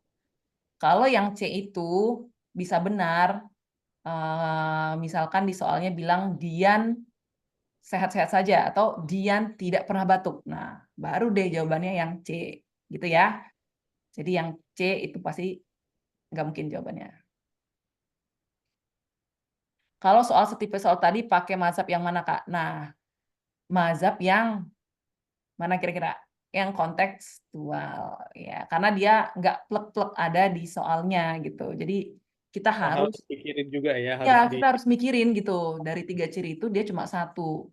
Kalau misalkan ada orang yang batuk-batuk, bisa jadi dia bronkitis. Tapi kayak terlalu cepat gitu, too early to ya, judge kalau dia bronkitis gitu. Jadi apa itu harus namanya, kalau dalam kedokteran tuh apa tuh? apa? Apa tuh Diagnosis. diagnosisnya Ya, cepat ya? betul. Boleh tuh, Ya, ya ya. jangan terlalu cepat mendiagnosis pasien. Kamu harus tahu nih simptomnya atau gejala yang lainnya apa aja. Harus butuh lagi nanti tes lab gitu. Nah, itu tuh yang aku bilang tadi, mazhab kontekstual. Dilihat lagi nih, interpretasinya di dunia sehari-hari seperti apa. Memang Gitu. sulit. Iya. Ini Ah, ada yang mau nanya, Franz, Franz, coba Franz. mana nih yang mana? France. Scroll dulu. Oke, yang mana sih? Enggak, Franz tadi ada raise hand tadi. Tahu jadi enggak? Oh ya, banyak nih tiba-tiba Halo, yang ngasih soal. Satu-satu guys. Ya, benar. halo, Ya, ya Franz. buat suaranya kedengeran nggak Kak? Dengeran? Kan. Oke, mungkin aku bakal nanya Kak, karena sebelumnya ada yang ngajak aku dan aku agak bingung. Mm-mm. Mungkin soalnya cukup simpel Kak. Jadi air layak dikonsumsi ketika bersih, jernih, dan tidak berbau. Mm-mm. Lalu kesimpulannya tuh ada air yang bersih, jernih, tapi berbau. Nah, di pilihan gandanya mungkin aku persempit lagi. Air ini layak dikonsumsi atau tidak dikonsumsi, atau air ini layak dipakai mandi. Kira-kira jawabannya apa, Kak? Oke, tadi air layak dikonsumsi kalau dia bersih, jernih, dan tidak berbau. Pakai dan dia. Ya, ya. Terus pilihannya apa tadi? Kalau yang A, anggap ya aku persempit lagi jawabannya. Yang A itu dia layak konsumsi, yang Ah, B tidak layak konsumsi, yang oke. C air layak untuk dipakai mandi. Kalau yang C agak jauh ya sebenarnya ya. Bersih, jernih, tapi dia berbau gitu ya. Kalau aku sih jawabannya yang B. Kenapa? Karena di premisnya dia bilang bersih, jernih, dan tidak berbau. Kalau ada kata-kata dan, itu berarti harus menginclude tiga-tiganya. Semuanya harus terpenuhi gitu. Kecuali dia pakai kata atau. Kalau atau boleh salah satu. Tapi kalau dia pakai dan, itu biasanya pembuat soal minta tiga-tiganya harus ada. Jadi kalau satu aja nggak terpenuhi, maka dia udah masuk ke tidak layak gitu. Oke, Kak. Makasih Kak udah paham, Kak. Terima kasih. Ya, oke, semoga menjawab. Sip. Oh, udah aman ya. Ya udah. Ya udah lanjut. Yuk. Siapa lagi yang mau nanya? Ayo, yang mau nanya nanya. Ntar Lugi. Banyak sih ini yang di chat, tapi aku Lugi bingung. banyak. Ya, ya, ya coba siapa yang Coba dilihat dulu ya soalnya ya. Hmm, hmm, hmm, hmm.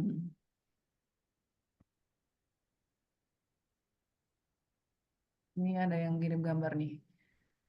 Oke, coba kita lihat soal dari siapa ini? Raka ya. Syarat untuk ikut nyoblos di Pilkada tahun 2024 adalah genap berusia 17, memiliki IKTP, tidak sedang menjadi prajurit tentara, domisili NKRI jika di luar negeri menunjukkan IKTP. Sasi adalah warga Indonesia yang sedang berstatus mahasiswa dan kuliah di Singapura. Kebetulan Sasi tidak tertarik dengan menjadi anggota tentara maupun jadi anggota polisi. Simpulannya adalah Sasi dapat ikut nyoblos pada Pilkada di Singapura. Mana nih kira-kira yang mana nih jawabannya kira-kira yang benar nih? A, B, C, D atau E-nya guys? Coba kalian ketik dulu.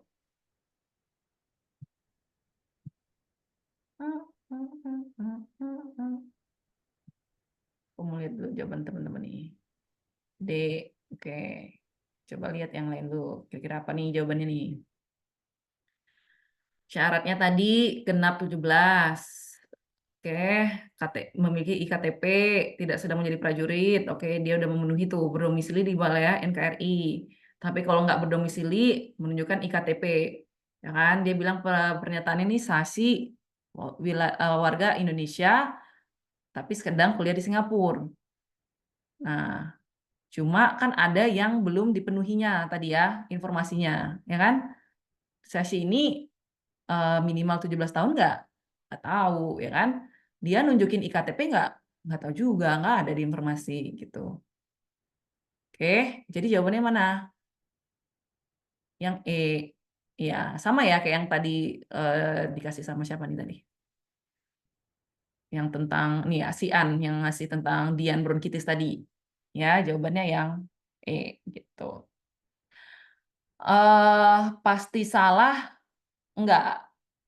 Karena Sashi dia bilang adalah warga Indonesia yang tidak tertarik nih untuk menjadi anggota tentara maupun anggota kepolisian. Oke, memenuhi tuh pernyataan tentang syarat dia nggak boleh jadi prajurit tentara atau polisi tadi, gitu ya.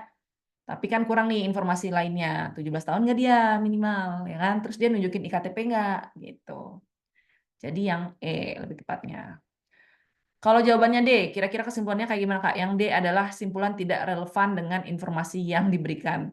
Simpulan tidak relevan itu contohnya adalah Shashi dapat menari di Istana Presiden. Nah, itu nggak sempat, nggak relevan gitu. Informasinya apa, pertanyaannya apa gitu. Itu nggak relevan ya. Jadi kalau soal kayak gini adalah informasi nggak cukup. Karena dia udah kasih tahu nih, dia nggak tertarik menjadi anggota tentara. Nah, tapi belum cukup nih. Syarat yang lain gimana? Nggak tahu gitu. Makanya yang E. Tuh. Oke, paham ya sama sini ya? Mirip-mirip nih. Bentuk soal kayak gini harusnya udah paham karena sama aja kayak yang si An sampaikan tadi tentang Dian bronkitis. Ada lagi? Yang mana yang membingungkan, yang beda bentuk soalnya? Wih, sebuah apa nih?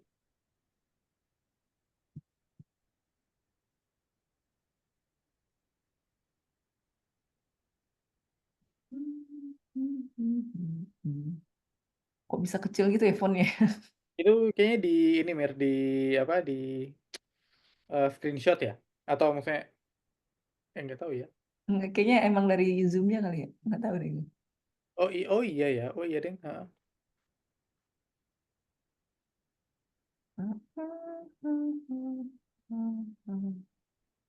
Ntar aku baca dulu nih soalnya yang asik nih yang mana ya? Banyak nih soalnya nih.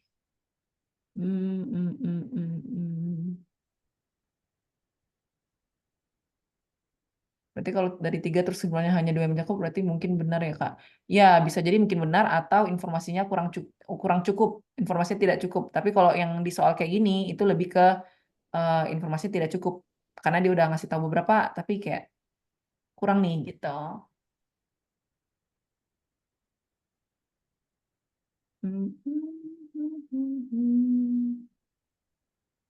Absen yang jadi pindah mazhab.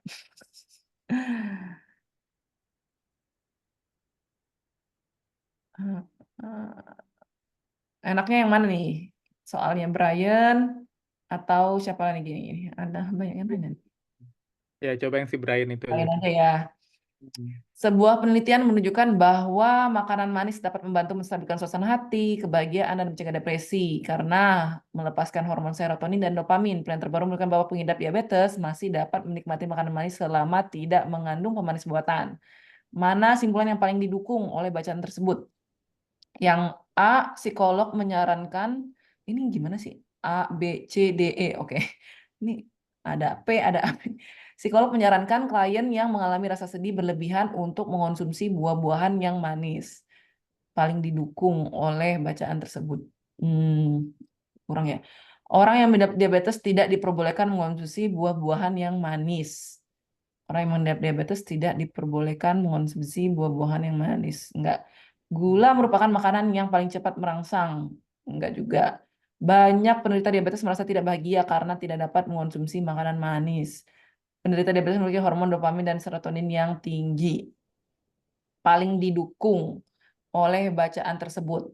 Itu maknanya gimana berarti? Dari kalimat-kalimat ini dia disupport atau ya dia disupport oleh fakta di atas gitu. Selalu menyarankan klien yang mengalami rasa nah, makanan manis membantu menstabilkan suasana hati, kebahagiaan, dan mencegah depresi. Jadi lebih pasnya yang A, ya nggak? Setuju nggak? Kalau yang B itu orang yang mengidap diabetes tidak diperbolehkan mengonsumsi buah-buahan yang manis. Itu kurang ya, karena di teksnya dia bilang masih boleh nih menikmati makanan manis selama tidak mengandung pemanis buatan, ya kan? Kalau buah-buahan yang manis itu kan bukan pemanis buatan. Jadi yang B udah pasti salah. Yang C, gula merupakan makanan yang paling cepat. Dia nggak ada ngomongin paling cepat nih. Dia cuma bilang makanan manis dapat memicu otak melepaskan hormon serotonin dan dopamin. Kalau yang D, penderita diabetes merasa tidak bahagia karena tidak dapat mengonsumsi makanan manis. Itu juga loncat-loncat kesimpulannya ya. Yang E, penderita diabetes memiliki hormon dopamin dan serotonin yang tinggi. Belum tentu. Diabetes itu kadar gulanya tinggi, tapi belum tentu hormon dopamin dan serotonin yang tinggi. Karena diabetes ada bermacam-macam juga ya. Tipe 1, tipe 2 gitu. Nah, belum tentu karena hormon dan dopamin dan serotonin yang tinggi itu kejauhan gitu. Jadi lebih pasnya adalah yang A. Paham nggak? Ya, setuju. Oke. Aku nemu soal ini di salah satu buku dan ada kunjau, tapi aku masih bingung. Kunjaunya benar nggak jawabannya yang A? Sesuai nggak?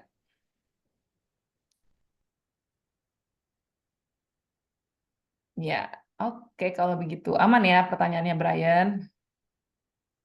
Satu lagi kali ya, terakhir Ya, ya. Bu. Mhm. Mana ya?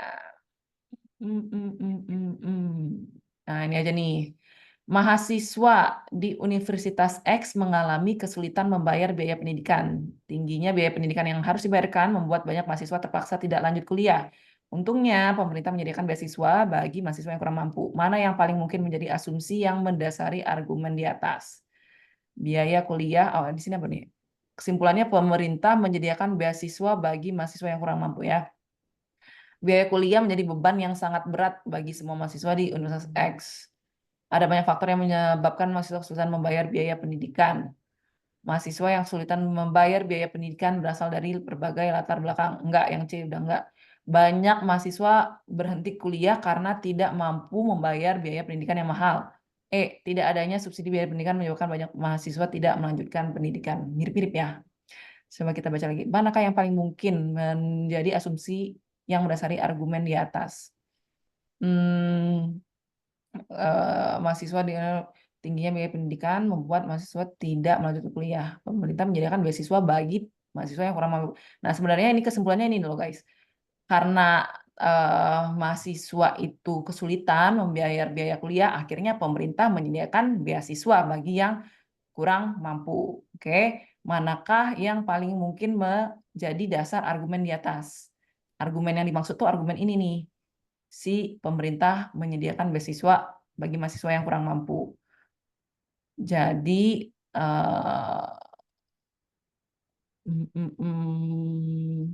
asumsi yang mendasari argumen di atas kira-kira lebih ke yang mana nih? Yang EK atau yang A atau D atau E menurut kalian?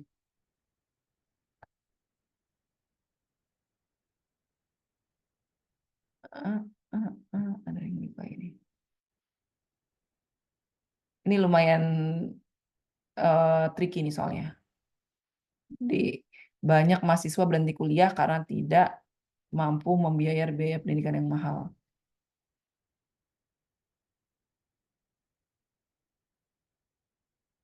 Bisa berarti manakala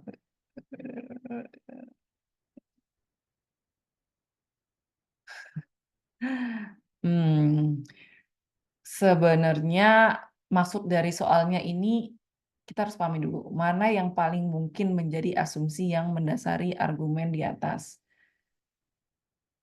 Asumsi yang mendasari bahwa pemerintah akhirnya mengasih beasiswa, ya, mahasiswa kesulitan membayar karena tingginya biaya pendidikan yang akhirnya mahasiswanya harus DO atau nggak bisa lanjutin kuliah. Kalau yang D ini sebenarnya bukan asumsi ya, karena ada di teks ya. Tidak mampu membayar biaya pendidikan yang mahal. Mahasiswa kesulitan membayar biaya pendidikan. Banyak mahasiswa terpaksa tidak melanjutkan kuliah. Kalau ini bukan asumsi berarti udah ada di teksnya.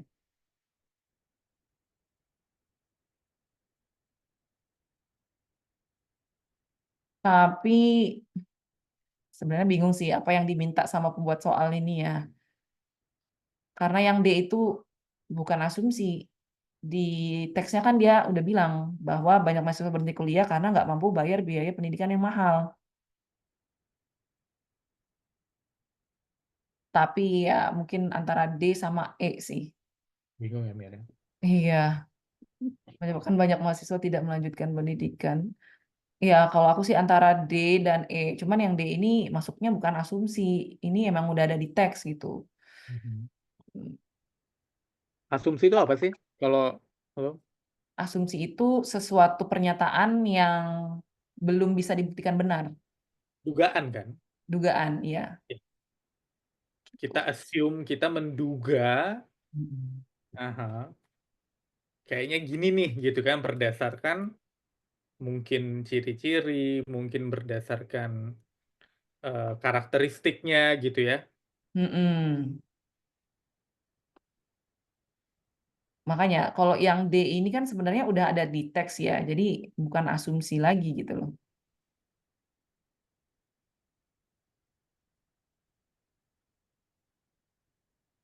Tapi mungkin maksud dari pembuat soalnya ini adalah sebenarnya nggak cocok sih, kurang tepat sih dia pakai tulisan asumsi. Pernyataan, kalau dia bilang pernyataan, oke lah jawabannya yang D gitu. Pernyataan itu mendasari bahwa pemerintah akhirnya ngasih subsidi beasiswa gitu. Jadi ya kita anggap aja jawabannya D. Tapi sebenarnya pemerintah masih ada yang memberikan kalau E kan tidak ada.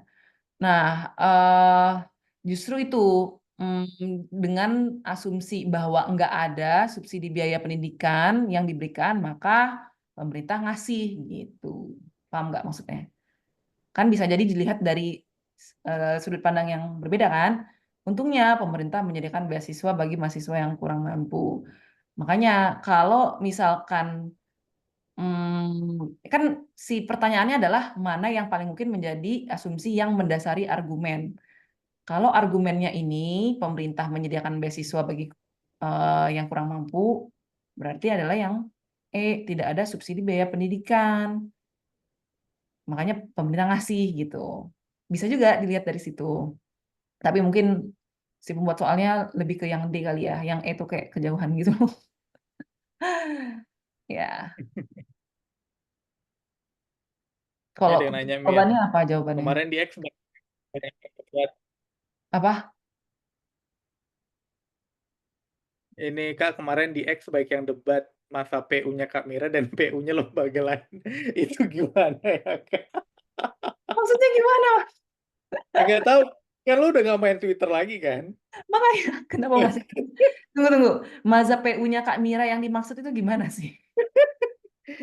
Mira bikin masa baru Kak.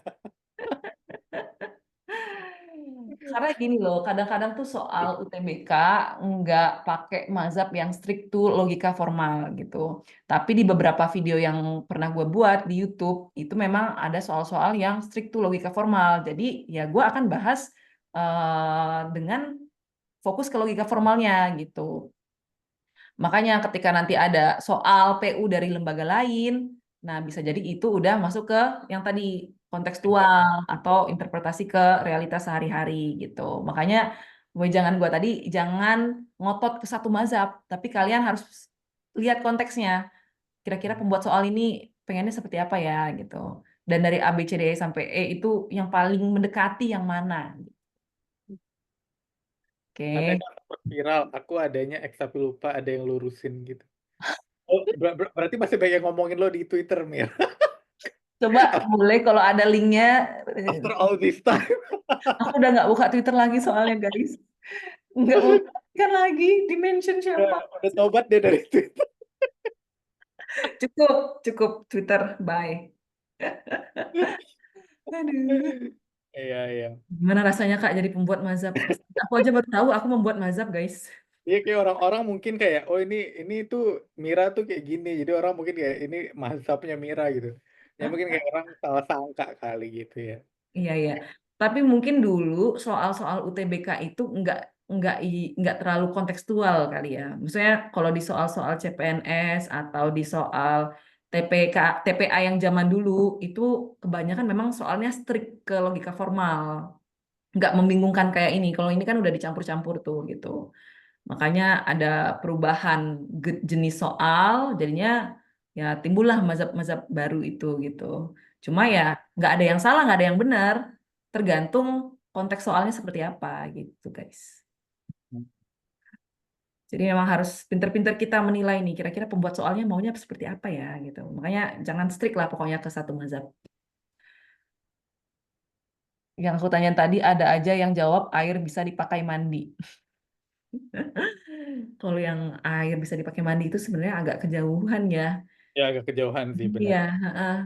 Apalagi ada jawaban yang lebih benar gitu. Nah, tinggal dilihat aja mana jawaban yang lebih benar dari yang lain, udah gitu aja. Walaupun mungkin nggak 100% benar, kayak kita masih ada ngejanggal gitu ya di hati kita, tapi kayaknya itu deh yang paling benar daripada yang lain, ya udah kamu jawab itu aja. Kayak gitu.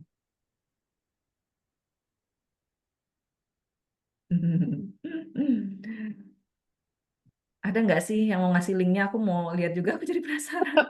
Kepo dia. Iya. Ada nanya kayak gini nih, Mer. Oh ya, oke. Mana nih? Kenapa negasi A dan B sama dengan negasi A atau negasi B? Apakah negasi ini perusak? Hah? Perusak. Negasi ini perusak konsep menurut hukum De Morgan atau hanya bentuk negatifnya? Mungkin ada penjelasan. Sebenarnya jujur gue nggak tahu nih De Morgan siapa gitu ya. Again, gue nggak memusingkan soal rumus atau soal apa namanya term-termnya, tapi coba kita lihat kalau dalam kalimat seperti apa ya. Negasi A dan B. Kita misalkan aja ini ke kalimat eh, pernyataannya. Tidak, tidak apa ya? Contohnya apa ya? Hmm, coba guys, bantu gua kasih contoh. Negasi A dan B ini kira-kira kalimatnya seperti apa? Biar kita bedah nih. Yo, bikin kalimat.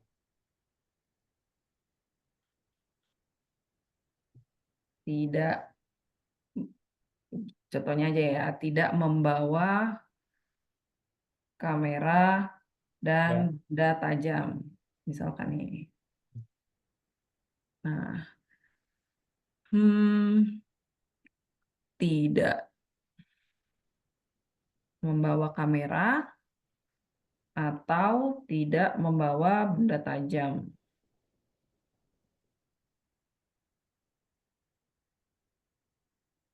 Kenapa itu bisa sama? Sebenarnya tergantung dari soalnya juga sih. Misalkan ada peraturan bahwa di suatu bioskop itu tidak boleh membawa kamera dan tidak boleh membawa benda tajam. Berarti di dalam bioskop itu tidak boleh membawa kamera atau tidak boleh membawa benda tajam. Sebenarnya nggak pas juga ya. Makanya kayak kalau simbol-simbol gini tuh tergantung soalnya juga seperti apa, depannya itu seperti apa gitu. Atau mungkin ada contoh soalnya. Di situ merusak konsep dan jadi atau dan itu kan yang saya pahami harus duanya terpenuhi, mungkin begitu. Ya ya ya ya, paham paham paham. Yang pertama itu kan dan yang kedua atau gitu ya. Ada contoh soalnya nggak sih? Karena Ya, kadang jadi kalau kalau gini ada iya. contohnya ya. Hmm,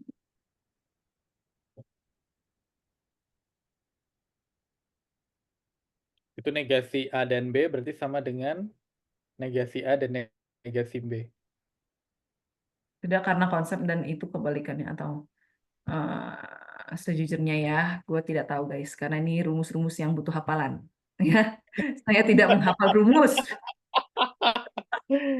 Iya kan? Jadi memang Di soal lebih logika tuh nggak ditanya seperti itu guys, iya. ditanya kalimat-kalimat guys. Jadi kayak kalian harus tahu nih interpretasinya ke kalimat itu seperti apa. Coba ada nggak contoh kalimatnya? Makanya gue selalu kayak balikin dulu.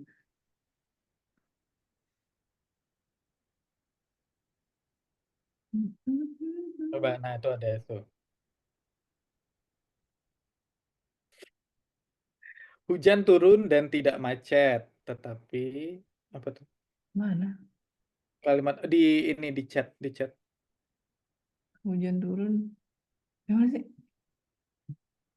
paling bawah. Ada ini kan? Ada si Oh, Brian. oh ya si Brian ini ya.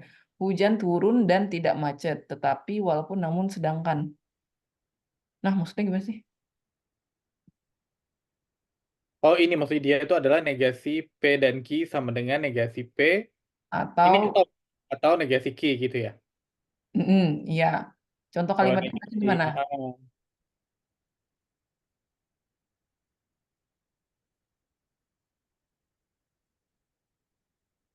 nggak tahu.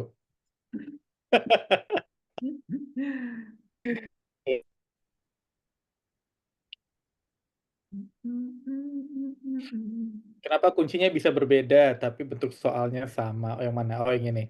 Apa ini? Coba kita lihat. Coba Itu bisa diklik, Mir. Bisa bisa. diperbesar. Tunggu, tunggu. Jika Kita cuaca masih... cerah atau Mm-mm. angin tidak kencang, maka Tono pergi memancing. Manakah yang tidak mungkin terjadi? Ruang kuncinya bisa berbeda tapi bentuk soalnya sama. Jika cuaca cerah atau angin tidak kencang, maka Tono pergi memancing. Manakah yang tidak mungkin terjadi? Cuaca tidak cerah dan angin kencang, tapi Tono tetap pergi memancing. Jika Lani membaca buku atau mendengarkan musik, maka ia merasa rileks. Mereka tidak mungkin terjadi. Lani tidak membaca buku dan tidak mendengarkan musik. Ya, ini kan dua soal yang sebenarnya Ya, mirip. sama template-nya. Ah, tapi jawabannya berbeda. Dan ini kayaknya satu sumber TO yang sama kayaknya. Kalau dari layoutnya ya, kayaknya itu sama. Ya, kayak gini-gini tuh kayaknya Yang yang salah kunci jawaban yang, sih ya biasanya yang ya. bikin kunci beda orang. Iya, bisa jadi ngantuk juga pas nulis kuncinya. Ya, kadang-kadang human error juga Ah, sih. cuma kan sebenarnya kalau kita udah paham sih ya, ya sudah gitu kan.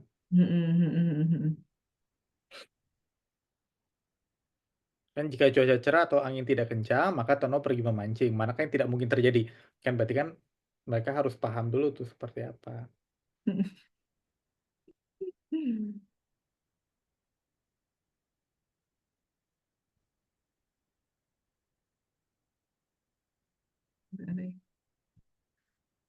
Oh, oh, dibahasnya sama si Ahnaf ini ya, logika tepat bin keliru.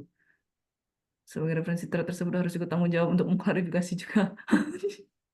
Kenapa nih?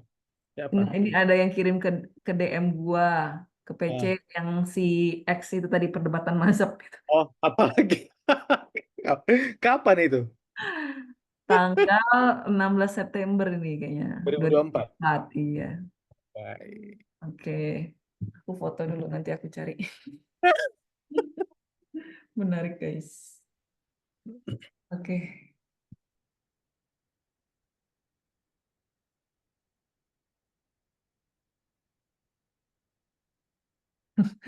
Selain belajar materi, ternyata harus menambah stok kesabaran juga. Betul sekali. Gimana Kak, mazhab mana yang menang? Aku mau mengikuti yang menang. Yang menang adalah diri kalian sendiri. Yang menentukan mazhab sesuai dengan konteks soalnya. Tapi itu guys, yang gue bilang tadi, harus fleksibel aja gitu. Harus terbuka ke soal-soal yang mungkin mintanya ngelihat realitas di dunia nyata gitu. Ya udah gitu. Tapi kayaknya kayak kebanyakan soal-soal UTBK kayak sekarang itu iya pakai mazhab yang itu tadi kontekstual. Jadi jangan terlalu strict ke logika formal terus gitu. Kayaknya yang dibahas si Ahnaf itu tuh ini deh mazhab kontekstual ya. Hmm, Ya, logika informal. iya, iya.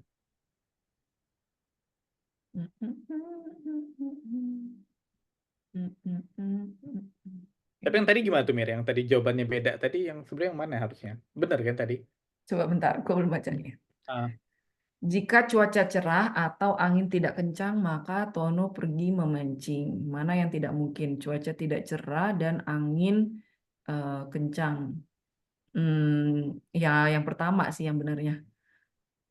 Cuaca tidak cerah dan angin kencang, tapi Tono tetap pergi.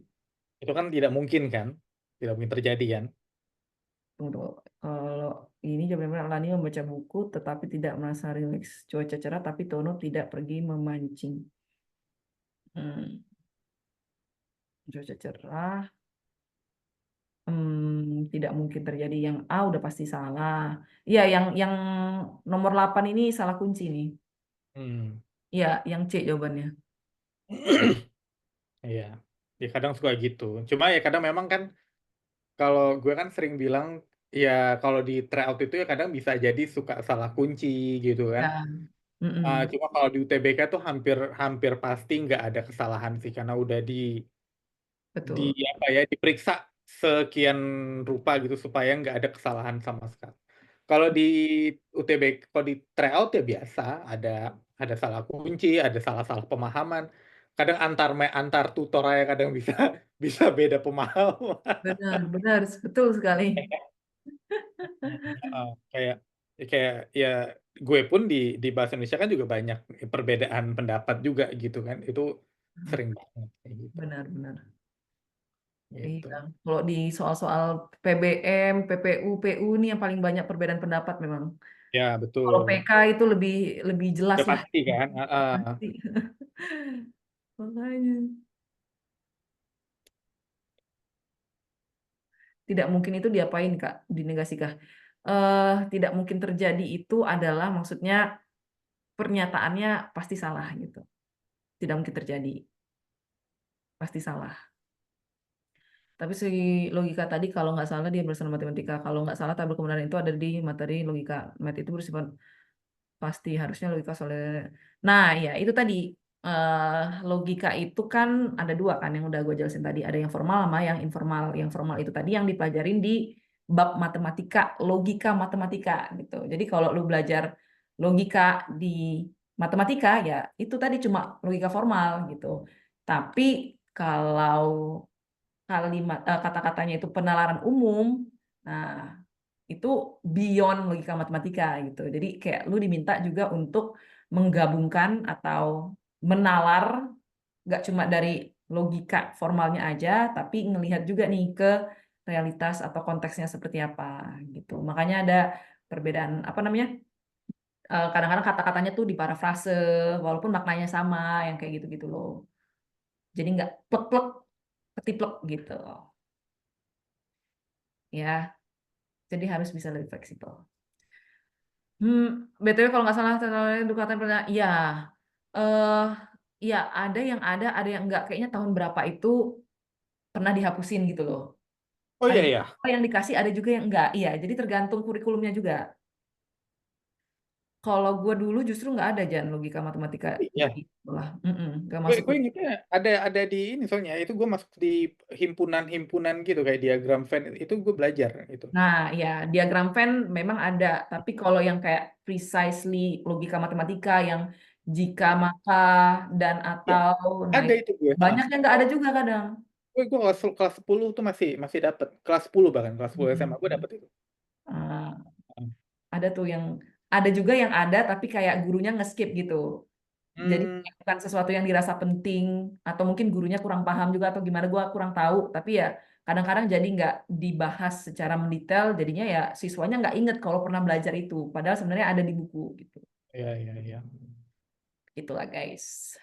Iya. Jadi memang teman-teman kenapa sebetulnya eh, model-model tes UTBK ini kan memang menitik beratkan pada penalaran dan logika gitu ya. Kenapa? Karena memang pas kuliah nanti ya kalian tuh berurusan sama ya penalaran gitu kan, berlogika. Nggak cuma di jurusan-jurusan saintek aja, di soshum pun begitu gitu loh. Jadi itu bukan cuma sesuatu ilmu tapi apa ya, mirip kayak way of life gitu ya, kayak Nah, kayak cara cara cara kita hidup, cara kita benar. belajar itu ya memang harus dengan bernalar gitu loh. Iya, ya. Bernalar gitu. Jadi makanya dititik beratkan pada bernalar dan literasi. Jadi Yes. harus jadi apa yang dibaca itu harus bisa dicerna gitu kan, maksudnya sebetulnya seperti itu. Gitu. Ya, Jadi makanya teman-teman penting untuk bisa itu tadi bernalar dan membaca, memahami apa yang dibaca itu sih, gitu iya, sih.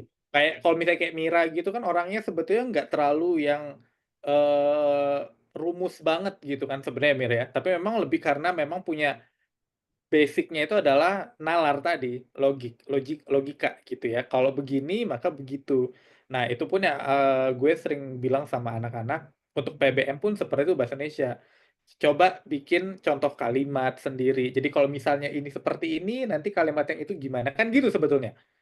Daripada kalau ditanya apakah gue hafal EYD, ya gue nggak hafal EYD. Segitu banyak nggak hafal. Cuma karena sudah terbiasa bahwa oh ya kalau emang seperti ini ya kasusnya begini pasti yang lain juga akan sama ngikutin. Kalaupun mau memastikan tinggal cek aja gitu kan. Cuma kalau dibilang apakah gue semua hafal itu aturan-aturan ejaan gitu ya enggak juga gitu. Kalau misalnya disuruh ujian sebutkan fungsi tanda titik ada berapa nggak bisa gue nulis kayak pasti ada yang kurang gitu enggak. Cuma kalau kalau udah diaplikasikan pasti kita tahu karena memang sudah terbiasa gitu sih. benar-benar betul banget. Ya, makanya kan ini kan tes untuk masuk universitas ya. Hmm. Pasti orang yang menyeleksi calon-calon mahasiswa ini pengennya gak cuma bisa mikir secara nalar doang, tapi ya itu tadi bisa mengaitkan dengan kehidupan sehari-hari gitu. Go beyond logika matematika yang strict, logika formal gitu. Makanya dicampur-campurlah dengan soal yang kehidupan sehari-hari tadi. Dan butuh sedikit juga kayak apa ya? eh apa sih namanya estimasi kayak gitulah juga sebenarnya. Kalau di matematika ada kan bab estimasi. Kalau di bahasa ini kan juga kalian itu juga harus bisa mengestimasikan mana nih yang kira-kira yang paling benar gitu loh. Walaupun nggak Ya, pasti benar, tapi ini yang paling benar, lebih benar daripada yang lain gitu. Jadi itu juga skill yang harus dipunyain gitu loh teman-teman. Dan harapannya ketika kalian mempersiapkan belajar untuk UTBK ini ya nggak kepake cuman pas kalian ngerjain soal UTBK, tapi selanjutnya kalian bisa terapkan di kehidupan sehari-hari juga ketika kalian baca berita, ya kan? Ketika kalian tuh. baca grafik gitu. Karena contohnya aja ya, kemarin itu ada berita yang bilang bahwa suku Batak adalah suku Ah, dan populasi terbanyak ya. sarjana gitu. Ya, Nah, ah, itu itu benar sebenarnya itu di Batu. Iya, iya, iya. ya itu sebenarnya kurang pas, nggak Kurang akurat pas. itu Betul. namanya judul Nah, beritanya. Harusnya harusnya gimana?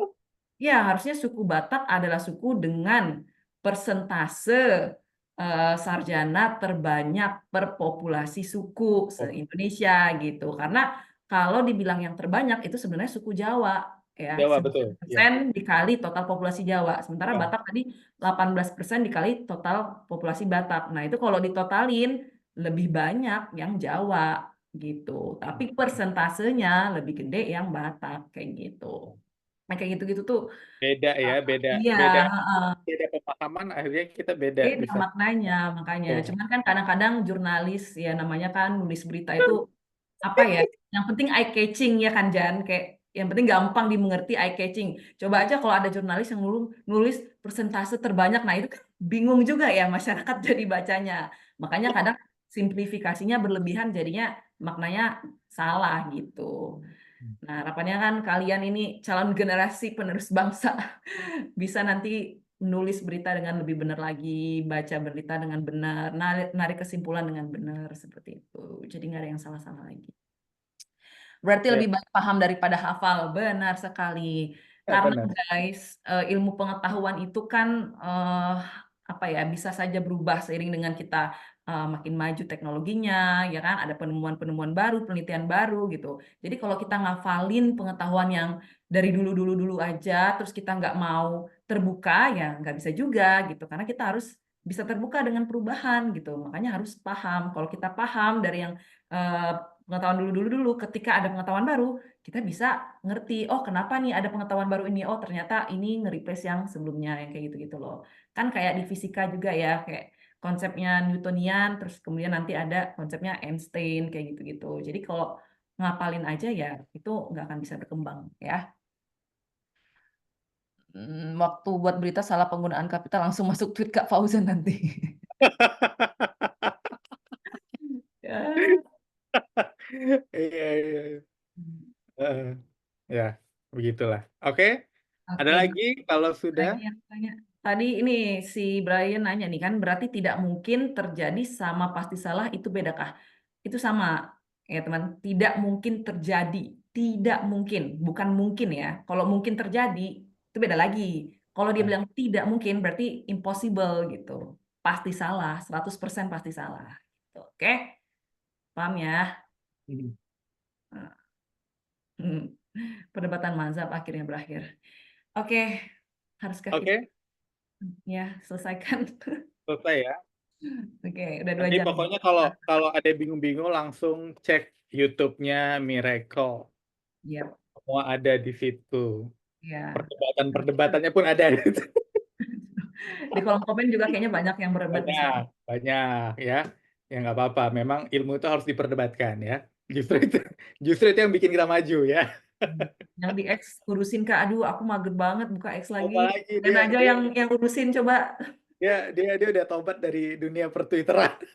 Ya, soalnya nggak pernah nge-tweet lagi. Jadi kayak kalau tiba-tiba muncul cuma ngelurusin itu kayak ngapain gitu loh. Kalian aja yang reply nanti bilang aja kemarin Kak Mira ngomong gini-gini. Jadi kalian yang bantu gua. Iya, iya, iya. Ah, iya. Oke, Morgan. Ya, Oke. nggak tahu juga siapa. Itu ya teman-teman semuanya. Semoga bisa membantu memberikan pencerahan. Makasih juga buat Mira yang di tengah kesibukan mengurus gigi-gigi masyarakat supaya baik giginya ya. Ya, mungkin nanti teman-teman ada yang mau masuk FKG, entah dimanapun itu FKG manapun yang pengen jadi seperti Kak Miracle, ya mudah-mudahan nanti bisa tercapai ya. Hmm. Heeh. Pokoknya kalau udah kalian kalau bingung-bingung soal soal apa tuh logika-logika langsung cek semua kontennya Miracle ada semua ya Mir ya. Kayaknya Ya, kayaknya udah ada semua lah itu udah dibahas semua kayak gue rasa. Udah, iya. udah heeh. Kayak gue pun dulu waktu mau apa mau S2 belajarnya sama ibu yang satu ini. Bisa aja Ojan. Ya, terbukti, terbukti, terbukti mampu, ampuh.